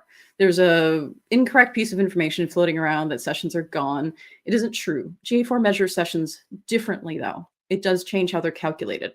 So now there's an automatically collected event when someone first arrives called session start. Name of the event is quite simple. And the session duration is based on the time elapsed from session start to the last event in the session, maybe like 90% scroll depth, for example. Or sessions end after 30 minutes of inactivity. So keep that in mind as well. And also one nice thing, GA4 does not start a new session if someone comes back to the site via new campaign. So let's say someone's on your website and they open a new tab because they want to Google something, and then they come back to your website via ads. What would have happened in Universal is the session would have ended and then started again under ads. Under GA4, they're just like, oh, they came to the site via ads, but it's still the same person. We're good. So you are going to see different counts in terms of sessions and users between Universal and GA4 when you run them side by side. It will not match. It is not you. You're okay. It's going to be different. And so this is really difficult for those of us in agencies to explain to clients, hey, your data is going to be different, but not wrong, just different. Very exciting for people. So I want to also talk about hit types. Every piece of data sent to Universal is called a hit. And that's where originally in ye olden internet days, they would say how many hits their website has gotten. This is why. So not all hits were created equal in Universal. There's different types of hits indicating what type of data it's capturing, like event data or page view or social or user timing. And it always captured different types of data based on the type of hit. So now in GA4, everything is an event. So they're more standardized. You don't need to worry about losing data because it's a specific hit type and that hit type didn't happen to capture this piece of information. So that's great. Now, the other thing in Universal as well, we also had scopes. And I don't think a lot of people really were aware of scopes. Scopes determined how you could report on data. So I'm sure at some point in your life, you were like, I want to see conversion rate based on what pages people have viewed. And you couldn't do that. That's because conversion rate is a session scoped event and a page view is a hit scoped event. And you couldn't mix those scopes together in GA. You can always export it to something else and do some fancy data stuff in BigQuery or Data Studio to try to replicate it. But reality is that scopes made it really difficult for you to blend together different types of data. Now in GA4, we no longer have scopes. We have different types of properties and parameters. You'll also see the session scope is just gone. It's not a thing. Everything is an event parameter, or a user property. That's it. Makes it so much easier to do analysis. So I know it looks intimidating, but yet in the long run, it is better, I promise. Doesn't feel better right now, but it is. The other thing is that if you've attended a talk of mine in the past, you may have heard my feelings on bounce rate. Here are my feelings on bounce rate in GIF form. Bounce rate is a horrible, terrible metric for so many reasons, none of which I have time to get into because I could do an entire 15 to 30 minute presentation on why bounce rate sucks. But bounce rate typically doesn't capture what's happening on the website unless you actually set up things properly, which most people have not. So good news, people. Bounce rate is gone in GA4. If you've been reporting to clients based on bounce rate, stop it immediately and explain to them why, and start to pick some real metrics that actually mean something that aren't bounce rate. What you have in GA4 instead is something called engaged sessions. I do worry this is going to become the new bounce rate, but at least it doesn't suck the way bounce rate did. So an engaged session is actually have your website active for 10 seconds, completed a conversion event, or they visited 2 or more pages or screens. Still a much more accurate measure of what's actually happening on the website. Additionally, events, which I'm sure many of you have used in Universal Analytics, are also totally different. I obviously mentioned how GA4 is event-based in terms of its measurement, but in Universal, events, we've used them, they have a category action label. GA4 instead has an event name, and then you can have up to 25 event parameters per event, which is amazing because no longer are you limited to that category action label situation that you had in Universal. It opens you up to having so much more measurement. So for example, for one of our clients, they submit a form fill and we're recording what office that person was interested in, what service they were interested in, the pages they may have visited. We slot them into a possible persona based on visit information, which is all stored in Tag Manager. Like there's so much you can do with this. So I think you really need to sort of expand your mind on the limitations of analytics and think like, what additional information could I save with this event, which would really make things interesting for myself and, paid people too. If you happen to be here, this is going to be really cool for you to build audiences. I guarantee it. So when you add GA4 tracking to your website, you can also optionally turn on automatic event collection, which I do recommend, and it automatically captures all these events. It captures page views, of course, 90% scroll depth, outbound clicks, so clicks to websites that aren't yours, site searches, assuming you're using a pretty standard site search parameter, video engagement, and file downloads. Before, if you wanted to capture any of this, you had to set up in Google Tag Manager. As someone who edits Google Tag Manager implementations, I am very excited that I will no longer need to create events or create triggers and tags in Tag Manager for these types of events. So this is exciting.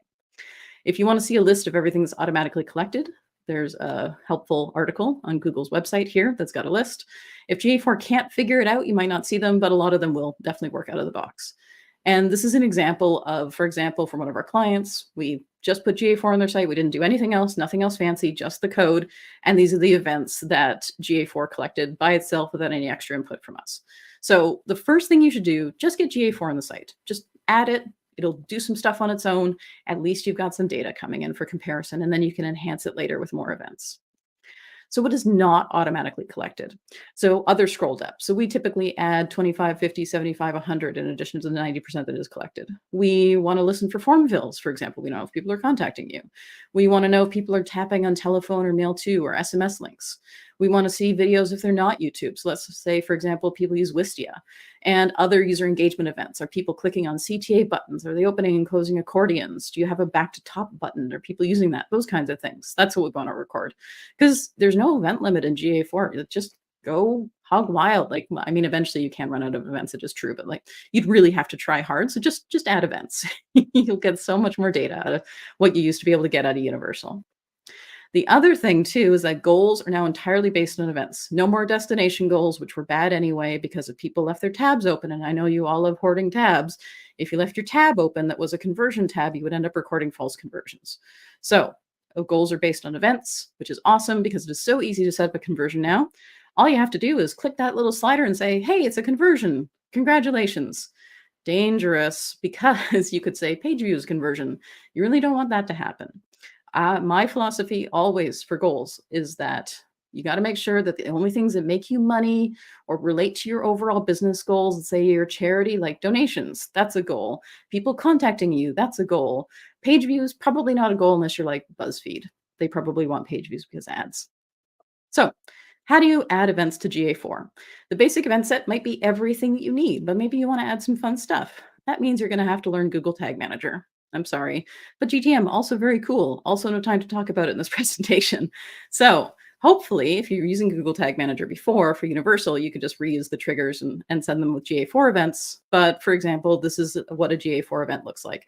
This is for a call to action button. So we're recording on our site when people click specific buttons like contact us. We want to see which buttons are working the best. And then we're also recording 2 parameters. We want to record the URL of the link of the button, and then we want to record the text that the button had as well. And that way we can test different text to see if some get more clicks than others, for example.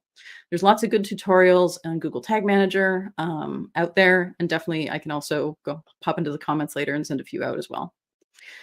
Event parameters also need to be registered as custom dimensions, which seems weird, but you definitely need to register them so that you can see them in GA4. Again, like, don't have a lot of time to go into this. Just remember, if you want to see a custom parameter, make sure to register it as a custom dimension. Just embed that in your mind. It's the best thing to do. All right, best practices for event names when you create your events, all lowercase, use underscores. Make sure to match the GA4 format. And how do you rename universal events to GA4 events, right? Because this is the best advice I can give you here is how are you going to take that universal setup and move it over to GA4? I have a course. I'm sorry, I know this feels super self-promotional, but I promise this course is like exactly what we do at our agency. If you have LinkedIn Premium, it's free. If you don't have LinkedIn Premium, it's pretty cheap. I think it's like 30 euros. If you have a library card, sometimes they have full access to the LinkedIn Learning Library for free. So please check this course out. It does really help. And I include a sheet that you can download that is literally what we use at our agency when we walk clients through GA4. You'll love it. So I also had a very popular Twitter thread last week on how to view landing pages in GA4, because that's a common question. I will also be tweeting out lots of tips on GA4 as we get closer to the drop dead deadline of, I'm going to remind you again, July 1st, 2023. It is closer than you think. Don't be like when GDPR came out and everyone panicked at the last minute to add cookies. Like, do it now. Make sure to make a fun property for yourself now. I know you're like, analytics, fun? I mean, it's fun for me. Maybe it's not fun for you, but make a test property. Just try stuff out, right? So I have lots of test properties floating around to try stuff.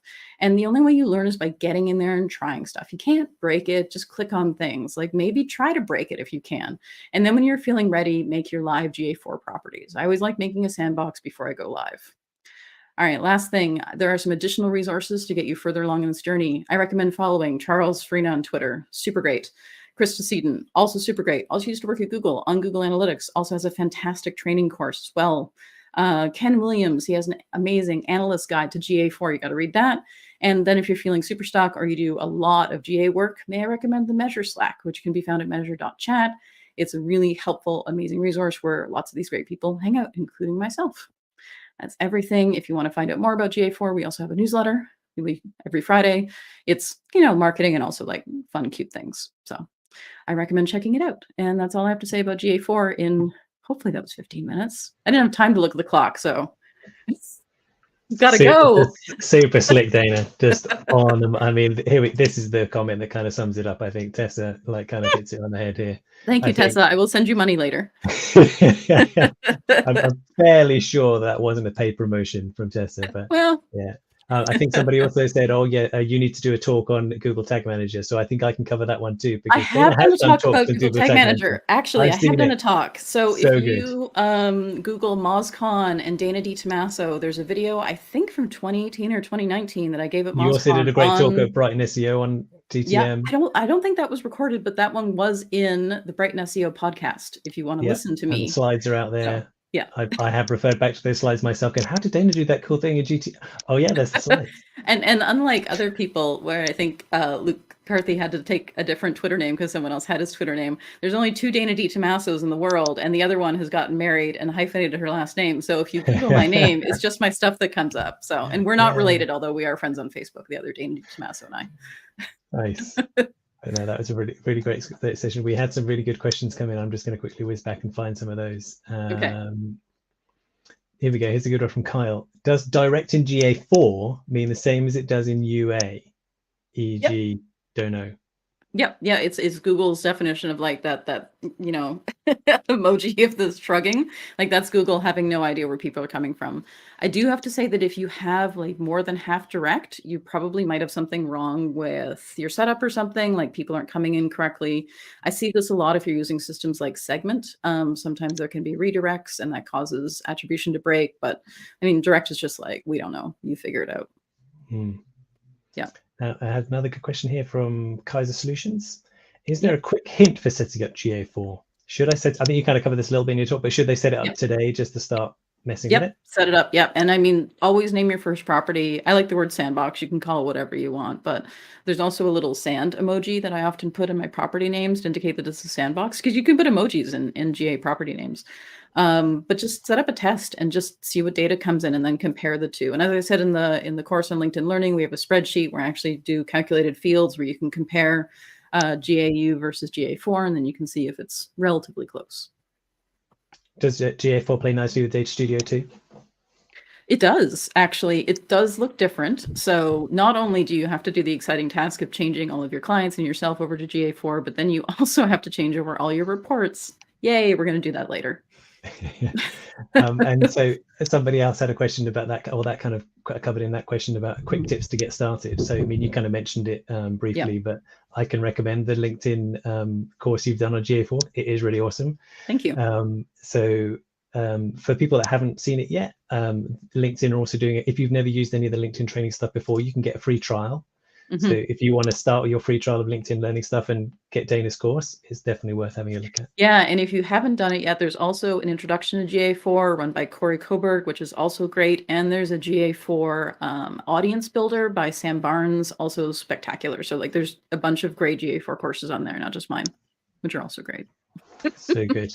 But yeah, the Kickpoint newsletter has loads of great resources in it too, and Dana's all over Twitter as well. She's even been responding to stuff while I've been posting it during the event.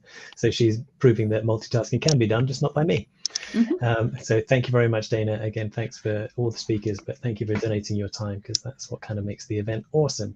Of course, and I will hop into the YouTube comments now to post some links for people. Yes, please. Yeah, thank you very much, Dana. It was so many good tips that I'll definitely be reading all that and implementing it straight away, because we don't want it to be all like last minute. Yep. GA4 is one of those many things I need to upskill onto.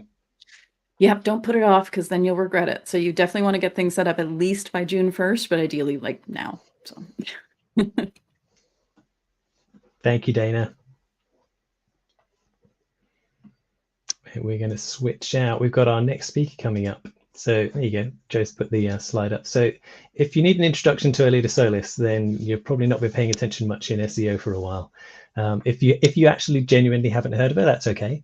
You should Google her afterwards. She's done a lot of great talks. I will say, if you've never seen Aleyda speak before, she goes fast. So some of that is down to us, because we're saying, hey, Aleyda, can you jam this kind of talk that you've done into a 15-minute session? But she goes fast anyway, because she just knows a lot of stuff and has to get it all out there. What I will remind you all is that we're recording this session. So if you want to make notes where Aleyda goes, that's great. But you can also then play it back, and you can use the lovely YouTube feature of slowing it down to like 0.5 or 0.75 speed. And then, like, you know, even sort of slightly slower people like me can follow along with things and actually understand and take it all in. So it's an absolute wild ride watching Aleyda speak. What I will say, again, is a kind of terms of intro, if you haven't come across her, is that Google have their own podcast. So the Search Off the Record podcast that John Mueller and Gary Hirsch present on, they generally only speak to other Googlers. They've spoken to one non-Google employee, and that was Aleyda. So if the Google are taking you seriously on the SEO stuff, then you must be doing something right? So I'll hand you over to Aleyda. She can show you her own phenomenal skills herself, better than I probably can. So again, thank you, Aleyda, for giving your time. Everybody, thank you very much for the opportunity to present today, and thank you also for the initial warning. I think that this has been the best intro ever to a session of mine, like warning the audience that I speak fast on one hand, and then on the other hand, I have a non-native English accent. So depending from where the audience is joining, they might be a little bit more used than not, but don't worry. Indeed, the session will be recorded, and also I will be sharing my deck, so you can go through all of the insights, resources, links that I will be sharing now. And I'm so very happy to be here today and given the chance to go again through this particular topic that I don't think is as well covered as it should be. SEO low-hanging fruit to identify opportunities to grow your results fast, right? And when Andrew and Joe invited me for today, presentation, and they asked me about, like one session that you have already given, then people liked, and that you would like to repeat a little bit again.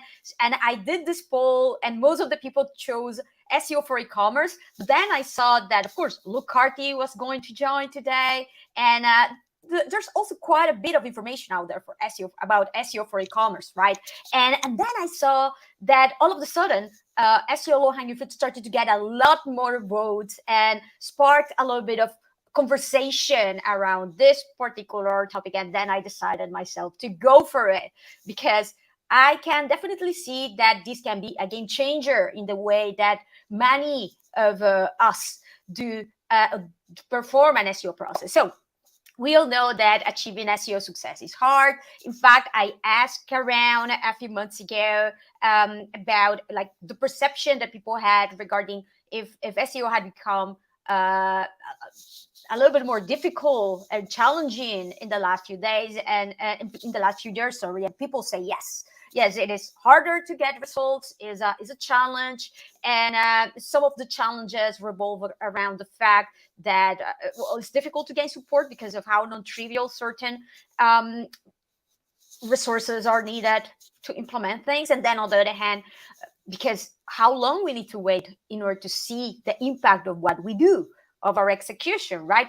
And it takes a little bit of some time sometimes to tweak things, right?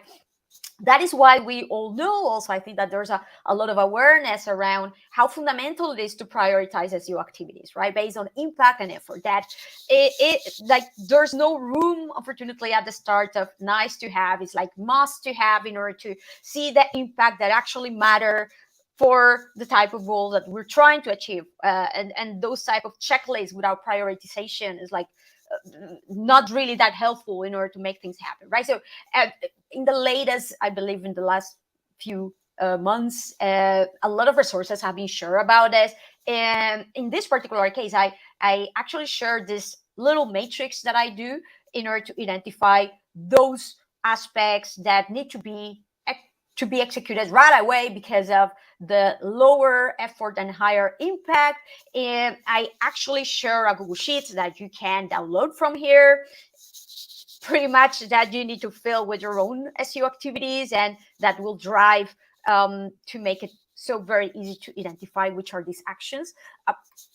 Beyond this, though, I have to say that most of the times in a large share of those SEO process that I work with, there is always this set of activities that I call SEO low-hanging fruit, which are prevalent again and again in SEO processes, that I believe that we should try to prioritize even further, right? These are the type of actions that will drive the highest impact queries that we are likely already ranking for, but not in the best position and not maximizing our opportunities with them, and for which we will need to invest the lower effort to see the highest outcome, right? And these tend to be strategy agnostic SEO opportunities. So whatever your type of goal or your type of particular action plan will be later on, depending on the particular goals of that business, these tend to be also opportunities that will tend to be there most of the time and will be beneficial also most of the time. And then what I do with them is that, since it also takes a little bit of time at the beginning to do the keyword research, competition analysis, the benchmark, technical audit, content audit, link popularity, and then establish an SEO strategy based on that, on the goal. So it can take like 4 weeks, for example. And then the client is waiting that during that time. What I do is to run this low-hanging fruit SEO opportunities assessment or analysis in order to identify these opportunities in parallel and deliver this to the clients after the first maximum 2 weeks, so they can start implementing fast and seeing results even faster than they ever expected, and I also initially expected. And this also has an additional positive outcome, or many of them, I have to say, because these mitigate clients' impatience toward results that they always tend to have at the beginning when they feel that they are not yet doing much and waiting for your recommendations. show value of SEO implementation, also to gain further support later on with other more complex actions that you will request later on in the process. Also minimize the concerns, right, of complex implementations, since you will be starting with those very easy actions, and this will allow you to establish a good coordination base also with developers, very likely, and copywriters, content team, for more complex implementation later on in the process, right? So it has all of this sort of benefits, and I want to go through 3 major scenarios that I tend to find and I analyze as part of this SEO low-hanging fruit analysis that I do, right?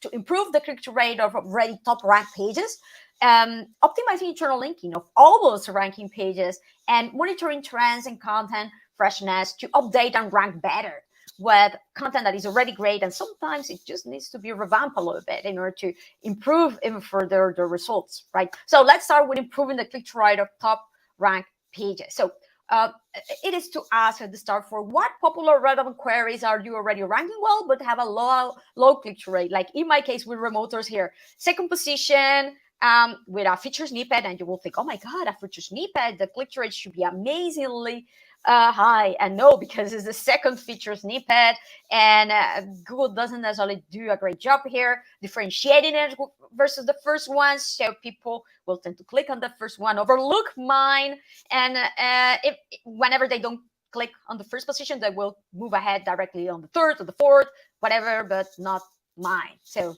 sad, right?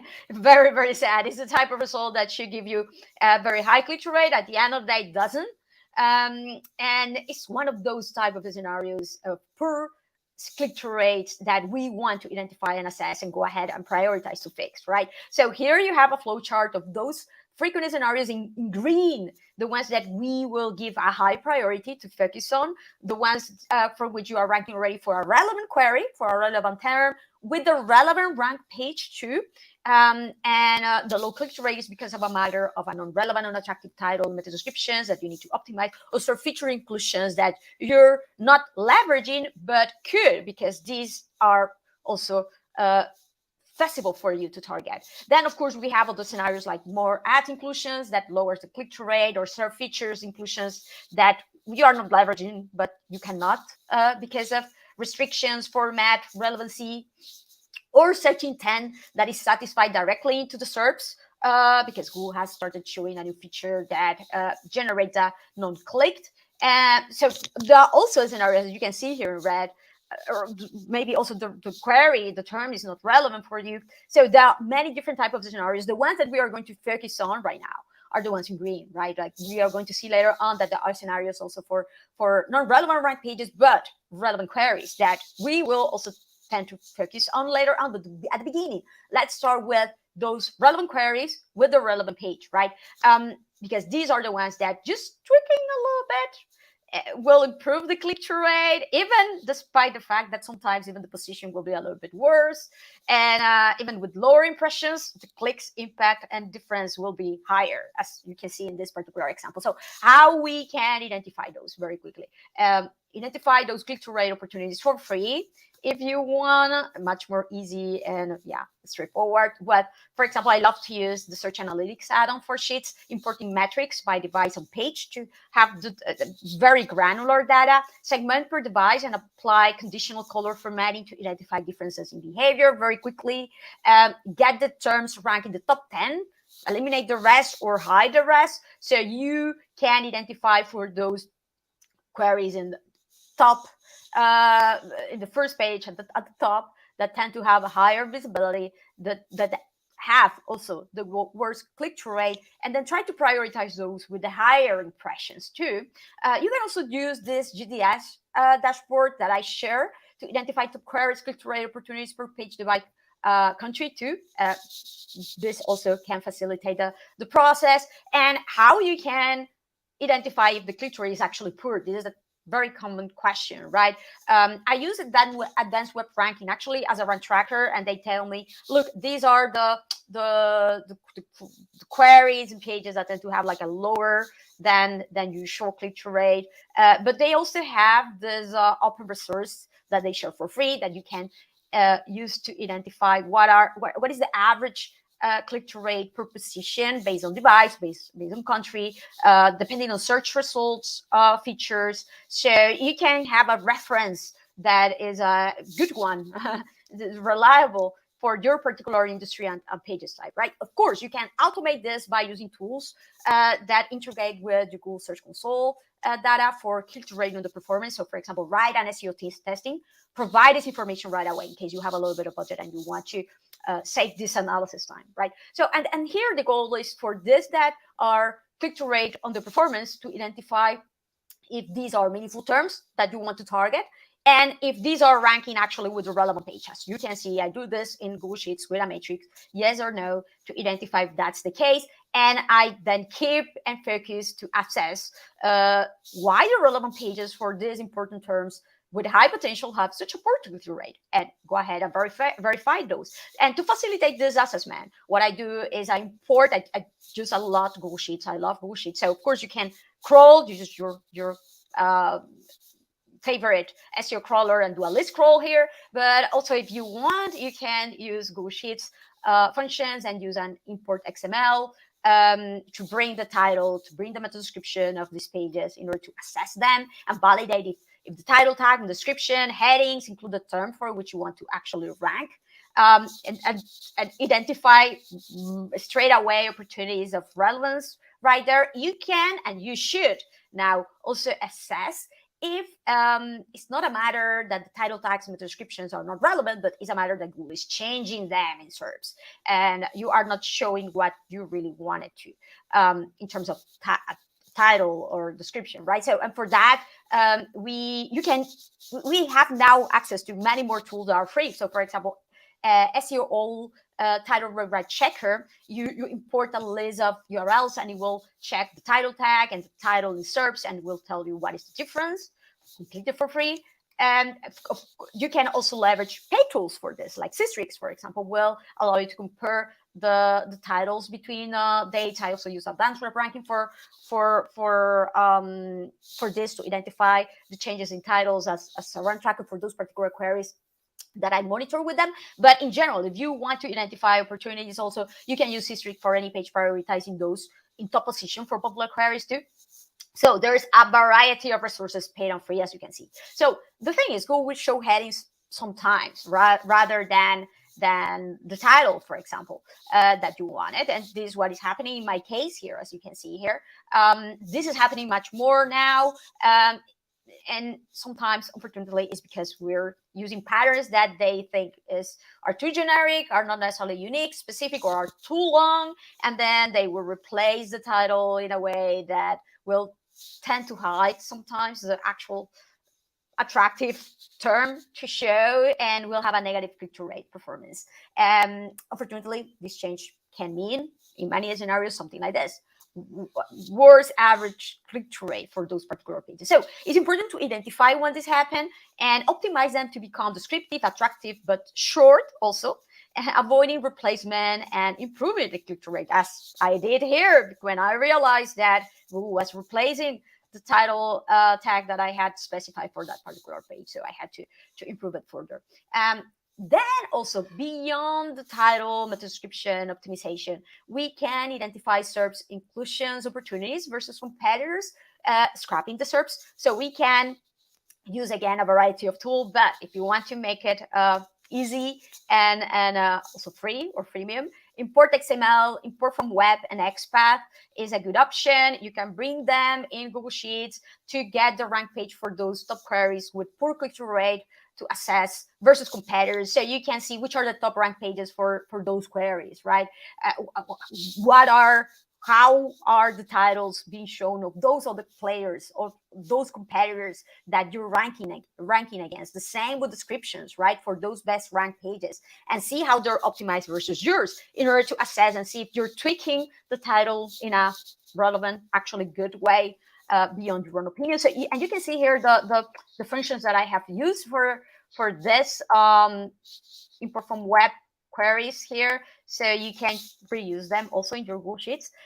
So for example, just to give you a very specific scenario for which I found this to be useful, this remoters page showing part-time jobs it's also showing full-time jobs, but we have both. And some of our competitors there are much more relevant because they specify that they can find full and part-time jobs that are remote for Australia in that case. In our case, we also do this, but we don't mention it. Why? Right? So these are the opportunities that it was not so obvious at the beginning, and it was when I started doing the benchmark with other titles that I realized that we were missing those opportunities. And then we should move forward to identify if these SERPs are including features like feature snippet or carousels that we can leverage because of the type of content that we have. Of course, we can easily identify this with tools like SEMrush, like Ahrefs, Sistrix, for example, with SERP features inclusion for any domains that we can use, we can leverage and identify for which are already shown for our SERPs and we are not yet included. And then identify if these are actually hurting or not, and the opportunities to start targeting them. So, for example, in this case, for remoters, again, the jobs inclusion, the feature at the top. So even if we're not ranking as bad, the click-through rate for that page is so low that, yes, it's really one of those top tasks right now for us to start integrating it with the job structure data and generate the integration, the XML integration, in order to be leveraged, be included in this job posting top features that definitely gets most of the clicks, right? So as you can see, this should be lower hanging fruits. You should already have the pages for this. You already have the content. These are relevant queries, right? So prioritize those actions that will improve your search visibility for high impact queries with current content. You can see here a summary of those most common scenarios, right? And if you already have schema, but you're not yet generating rich results, crawl and troubleshoot. I find Sybulb integration and validation for Google best practices and those particular structured data that will generate your features. So very handy and straightforward to use. And in the case of feature snippet too, it's pretty much about changing already existing content and organization and structure in case you already have the page, of course. This particular example for me, it was a matter of minutes to go from position second, as you can see, well, making Google to not only pick my picture while featuring another player in the first position, but improving my own content using content optimization tools like Phrase or Surfer to make it more relevant towards the targeted queries. And pretty much this was tweaking a few things and then improving the structure and the TOC of that particular page, making the image a little bit higher quality to be picked up like this, right? As I am showing at the second side of the screenshot, a matter literally of days, right? So yeah, it's about tweaking sometimes what we already have, identifying these opportunities, and the impact in click-through rate will end up being non-trivial in these cases. So identify also those relevant popular queries with poor click-through rate that you want to target, but you're not yet ranking with the right page. That is the next step, right? Those cases we had already the right page. In these cases, we are not. And sometimes it's not because we don't have the content at all. Sometimes it's because the content, it is there, but it's not indexed. The content is redirected. The content is blocked. There's a technical issue with the content sometimes. Or it's there, but it's blended in other URLs, in other pages. It's not a particular piece of a page that will be able to rank better and target better that query, right? So we can and we should identify also these opportunities. These are also low-hanging fruit, maybe not the lowest, but low-hanging fruit. And this assessment has been further facilitated also with the search intent features that tools like SEMrush have integrated, or Sistrix. And in that, you can check the top pages, the top ranked pages, and that are already being featured in the top positions to assess, to validate if the page that you think that could be a good option to run for that query is a relevant one or not, or you need to create a new one. So validate if you should then differentiate or optimize further that already existing page on your website, or if you should consolidate or create new content depending of this assessment, right? In some cases, it will be a matter of, oh, I already have this information, but I need to expand it and place it in a new page. In other cases, it's because you have a cannibalization issue and you need to consolidate, because Google, at the moment, the problem is that they don't know what to do with 3 or 4 different pages targeting the same queries with different bits of content that could be in a single long form guide, for example. So here's another example for this type of scenarios. The page ranking, for example, for remote only companies here,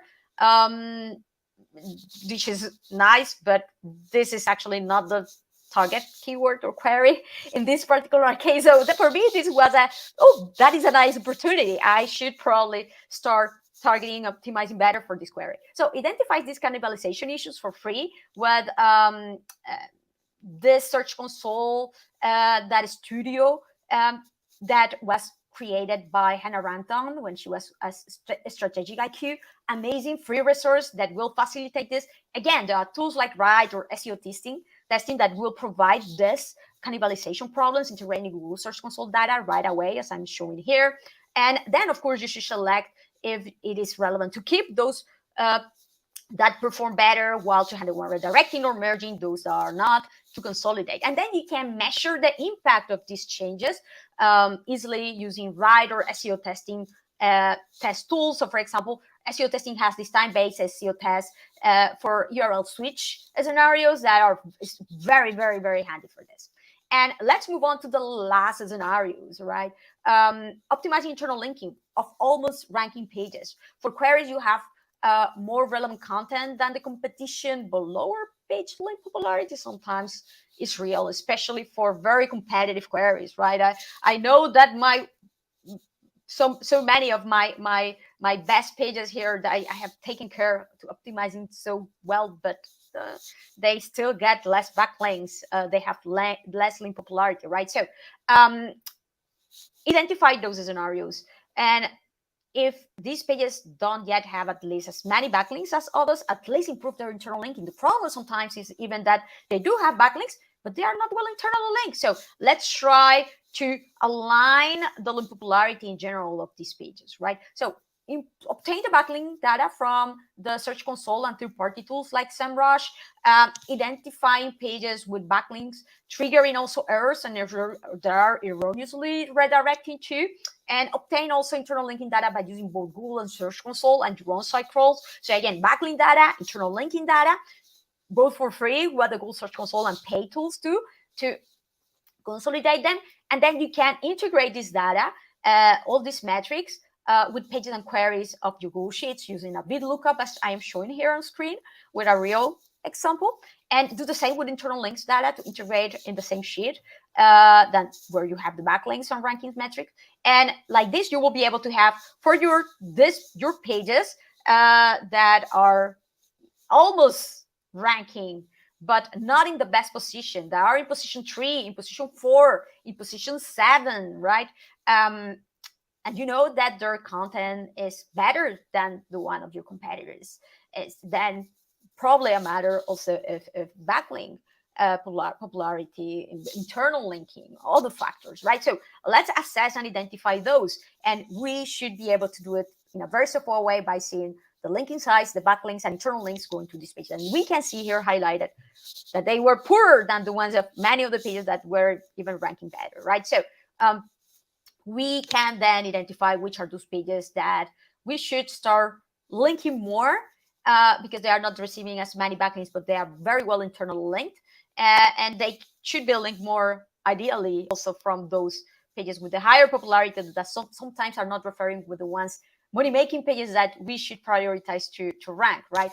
We should also improve our internal linking at a consistent basis with a proper secondary navigation that connects with the relevance of the pages or the search journey of our visitors, for example, from different perspectives, right? But in general, what we should care about is that these pages that, especially those that are receiving many more backlinks, that have much higher link popularity, pass this value to those that don't have as much, right?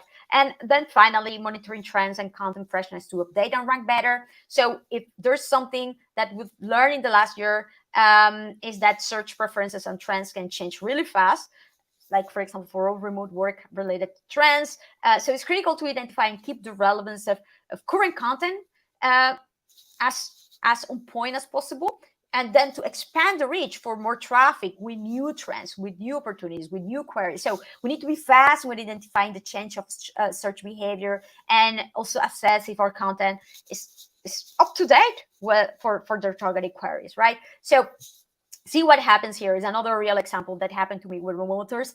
When our remote work trends page that I tend to update at the beginning of each year, when 2020 happened, the COVID situation started in March, we can see how it was improving in rankings and traffic after the update that I do every year, because it was updated all of a sudden with the trends for that year. And then it started to decrease because it was not mentioning COVID. It was not updated when the search behavior changed, when Google identified that the search behavior trends and remote work was being searched along with other queries, topics, areas that I wasn't yet covering. So then I went and I updated the piece, and you can see how I kept it updated afterwards, and you can see what happened. How after I updated the piece, it started to rank well again because it was updated, it was relevant, it was fresher. And for this type of, let's say, anomalies with your current content, in the performance of your content, I find that this write feature is so very useful, because it will tell you with your Google Search Console data when something happens, when the click-through rate changes a lot, there's a very high change of impressions, right? And they will tell you with a notification. So it's super useful. You can also use Google Analytics, in this case, GA4. Actually, this is one of those features that GA4 has improved, surprise, surprise, with the custom insights alerts, right? I have found this to be even much more straightforward than the ones that universal analytics. And you can set, okay, when the organic search users drop in 10%, 20%, whatever percent, or the transactions coming from organic search users, send me an alert, and you can take the relevant action and start digging more. And you can do the same for ranking drops with your favorite rank tracker. Most of rank trackers have this feature. In my case, I use advanced web ranking, but I'm sure that others will too, to activate this alert so you are warned when the rankings of those top terms of the search, you've dropped for a search feature, or literally like there's a change in search volume too. Many of these tools will allow you to see them and identify them and search and send an alert for them too. Then you can, of course, manually validate to check the change in impressions, ranking, click-through rate between periods with Google Search Console to dig further. You can use the if function here. So I'm showing you how to do it very easily here between columns to identify the change, because many times the clicks that have decreased is not because impressions have decreased, but because literally like the other reasons, the actual position, click-through rate. Here you can actually verify because it's a drop in impressions, right? So verify which popular relevant term have dropped in impressions, click-through, or rankings, and analyze versus the content, right? You can automate again this by using tools like SEO testing or Write2. They show you like lost keywords or drop keywords. You can also identify the change in search behavior in your sector for your most important terms or topics with tools like Links that integrate with Google Trends data. You can see that you can specify their, like, to be warned whenever there's a growth-based notification or volume-based notification of any term that you want to track. And of course, as well as using your own Search Console data, new queries. Again, tools like Write and SEO testing will alert you of which are the new terms that are driving you little clicks at the beginning, but could have a good potential in terms of new searches that you can target. So you can see with all of this, improving click-through rate of top rank pages, optimizing internal linking of almost ranking pages, monitoring trends and content freshness to update and rank better. You have all of, ideally, these opportunities that you can implement in most of your SEO process to implement in parallel to your initial SEO analysis to accelerate the process and gain further support. So thank you very much. I know that I had to speak a little bit and go through it very fast because I had limited time, but I hope that this had give you the insights and the view and the criteria to use for this type of assessment. And of course, you will have all the resources publish the recording now, and I will be sharing the URL of the slideshare over Twitter too. Thank you very much. Thank you so much, Aleyda. I told you she went fast, everybody, right? So much good stuff jammed into that time. So yeah, apologies that we have to kind of squish you into these kind of tiny spaces to try and fit everything in. But thank you so much for donating your time to this great cause. We said the same thing to all the speakers, but it really means a lot. And I say it's interesting for me to kind of organize these events, and I really enjoy it. But I was saying to Joe, I feel like sort of 90% of my career is knowing clever people and inviting them to do stuff and then standing nearby. So that's what I do with you, right? So you come along and it makes the event great. And I know loads of people have really enjoyed your talk. So a number of people kind of feeling a little bit brain overload after that one. But yeah, so you can watch the recording back. It's all in there. Some of the people have posted links from the things that I was talking about in the chat. We've got all those bits and pieces in there, so you can watch it all back. You can get all those links and all the things, the examples that I just talked about, all those Google Sheets add-ons and things. So thanks so much. We're kind of running short a little bit of time, so I think there was a couple of questions. I'm going to spin back to a particular one that Daniel asked. This kind of relates to the topic you were talking about later, but maybe you can tackle it anyway. But I'm just going to switch so people can actually see your face rather than mine over the question. We talked about sort of Google subbing in titles. So does Google analyze the keywords and rank you based on the title that you put in or the title that Google substitutes in instead? So this doesn't affect the actual, let's say, title as a ranking factor, right? Like Google will still take into consideration your title tag as a signal of your content relevance. One of the many, right? It's obviously not the only one, but so Google has actually documented this very well in the past and say, look, it's not that we won't take your title tag into consideration at all for assessment. They do, as they have done always. It's just that if they find that the title tag is too long or too generic, instead of truncating it as they did a lot in the past, they will replace it much more often nowadays. So don't worry, it's not a matter that Google won't take into consideration the terms that they don't show in the SERP, in case that you identified that there was an important term that it used to be shown and is not shown anymore. But it's more of a matter of the impact that this can have, unfortunately, in click-through rate. So many times it was funny, but I actually had a client that they are, let's say, a higher level education institution, and because of legal related restrictions, they cannot say that they are a university. And at the beginning, when this title update happened last year in the summer, literally Google took the one bit of a heading that they had talking about universities in the content body and uses it as the title in the SERPs, saying that a university about this particular topic. So it was so funny to see, and of course it was risky. So it was unfortunate. Thankfully, I have to say that Google became much better after a few weeks. I think that they refined this, and I found that it was in less occasions that they replaced the title with not so good alternative, but it's still a must, I believe, to validate this, to pay attention to this, especially if you already see that is a top query, important page that you're already ranking very well, and all of a sudden, somehow the click-through rate is very, very low. Thanks, Aleyda. So there's lots and lots of other questions in there. If you've not come across Aleyda's stuff before, she has spoken at lots and lots of events. Stick her name into YouTube, stick her name into Google. Lots of the questions that some of you are asking, she's already literally done whole talks on, where they probably don't compress her time quite so much. So you can find all the answers to all of those in there. She's a bit like Madonna of SEO. So she's just Aleyda on Twitter. So if you just need to remember that first name, and you can find her in lots of different places. So thankfully, I am not called Maria or Jane, right? So yeah, it's like there's only one Aleyda as far as we're concerned, right? There's only one. Thank you very much, Aleyda, for sharing your tips. And thank you again to all the speakers and everyone that's also joined us today. We've had a great turnout, over 100 live views. And we just had a couple of minutes to share with you some of how much money we've raised so far. So we'll just go through that now. And and I'll take you through the last couple of minutes. So before the event, we had $15,000 raised so far, 300 ticket sales.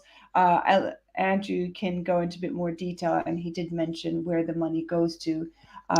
But we also wanted to say that this doesn't end now. I run Search London. Crystal said that she's speaking there, and we will also be raising money there.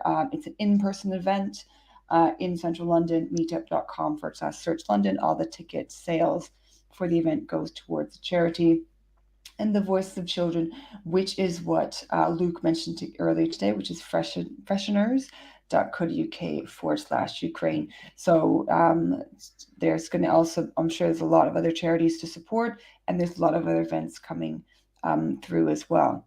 So donations now, Andrew. Yeah, you've given it away. It's on the slide, right? So we raised nearly £12,000, which I'm not quite sure what that is in euros. Dana is probably that's telling me that's going to be about 8 trillion Canadian dollars, but $15,000 US is around somewhere like that in euros. It's a phenomenal amount of money. When Joe and I were thinking about putting this together, and we were thinking, oh, maybe we could raise £1,000. That would be amazing. 2,000. I mean, from starting at the target of 1,000. I mean, how's this for some 10x content, right? We've got 10 times that amount, and it's all going to a really great cause. So helping people that are being affected by Ukraine, not just in Ukraine, but after they've fled Ukraine as well, and all the other places that they're being displaced to, and the International Red Cross and the Red Crescent societies all over those countries where those refugees are ending up. So thank you so much to all the speakers that have given their time to make this event happen. Thank you again to Majestic and Bright Local, who've also been commenting away in the chat as well. So thank you again for their sponsorship and their support of the event. Thank you again, of course, to Marit, who did all the lovely graphics for us. The lovely picture you can see in the background is by a lady who's called Photo Naja, who's I found the image on Unsplash. But that's a photo that she took of a fence that was painted in Kiev, fortunately taken some years ago. But we thought it was a really nice kind of image for the background of the slides, and kind of Marit ran with it and turned all the graphics out for that as well. So thank you again to all the sponsors and the speakers for giving all their time, and to all of you that have shown up and made it such a fun and engaging event, and all your comments and questions. I know it's really great for the speakers to get all that kind of live feedback. It really does make a difference. I'm going to let you enjoy what remains of your Tuesday afternoon. Thank you very much. And thank you, Andrew, also for coming up with this initiative and inviting me to be a co-host and organizing this. It's been a great event, and as I said, we will continue to be raising money. So you can still donate to. We put a link in the chat earlier to the International Red Cross. I'll be raising money for at Search London, and obviously Luke's Fresheners as well. He's raising money for Voices of Children. So thank you everyone for joining us today and participating. Thanks everyone.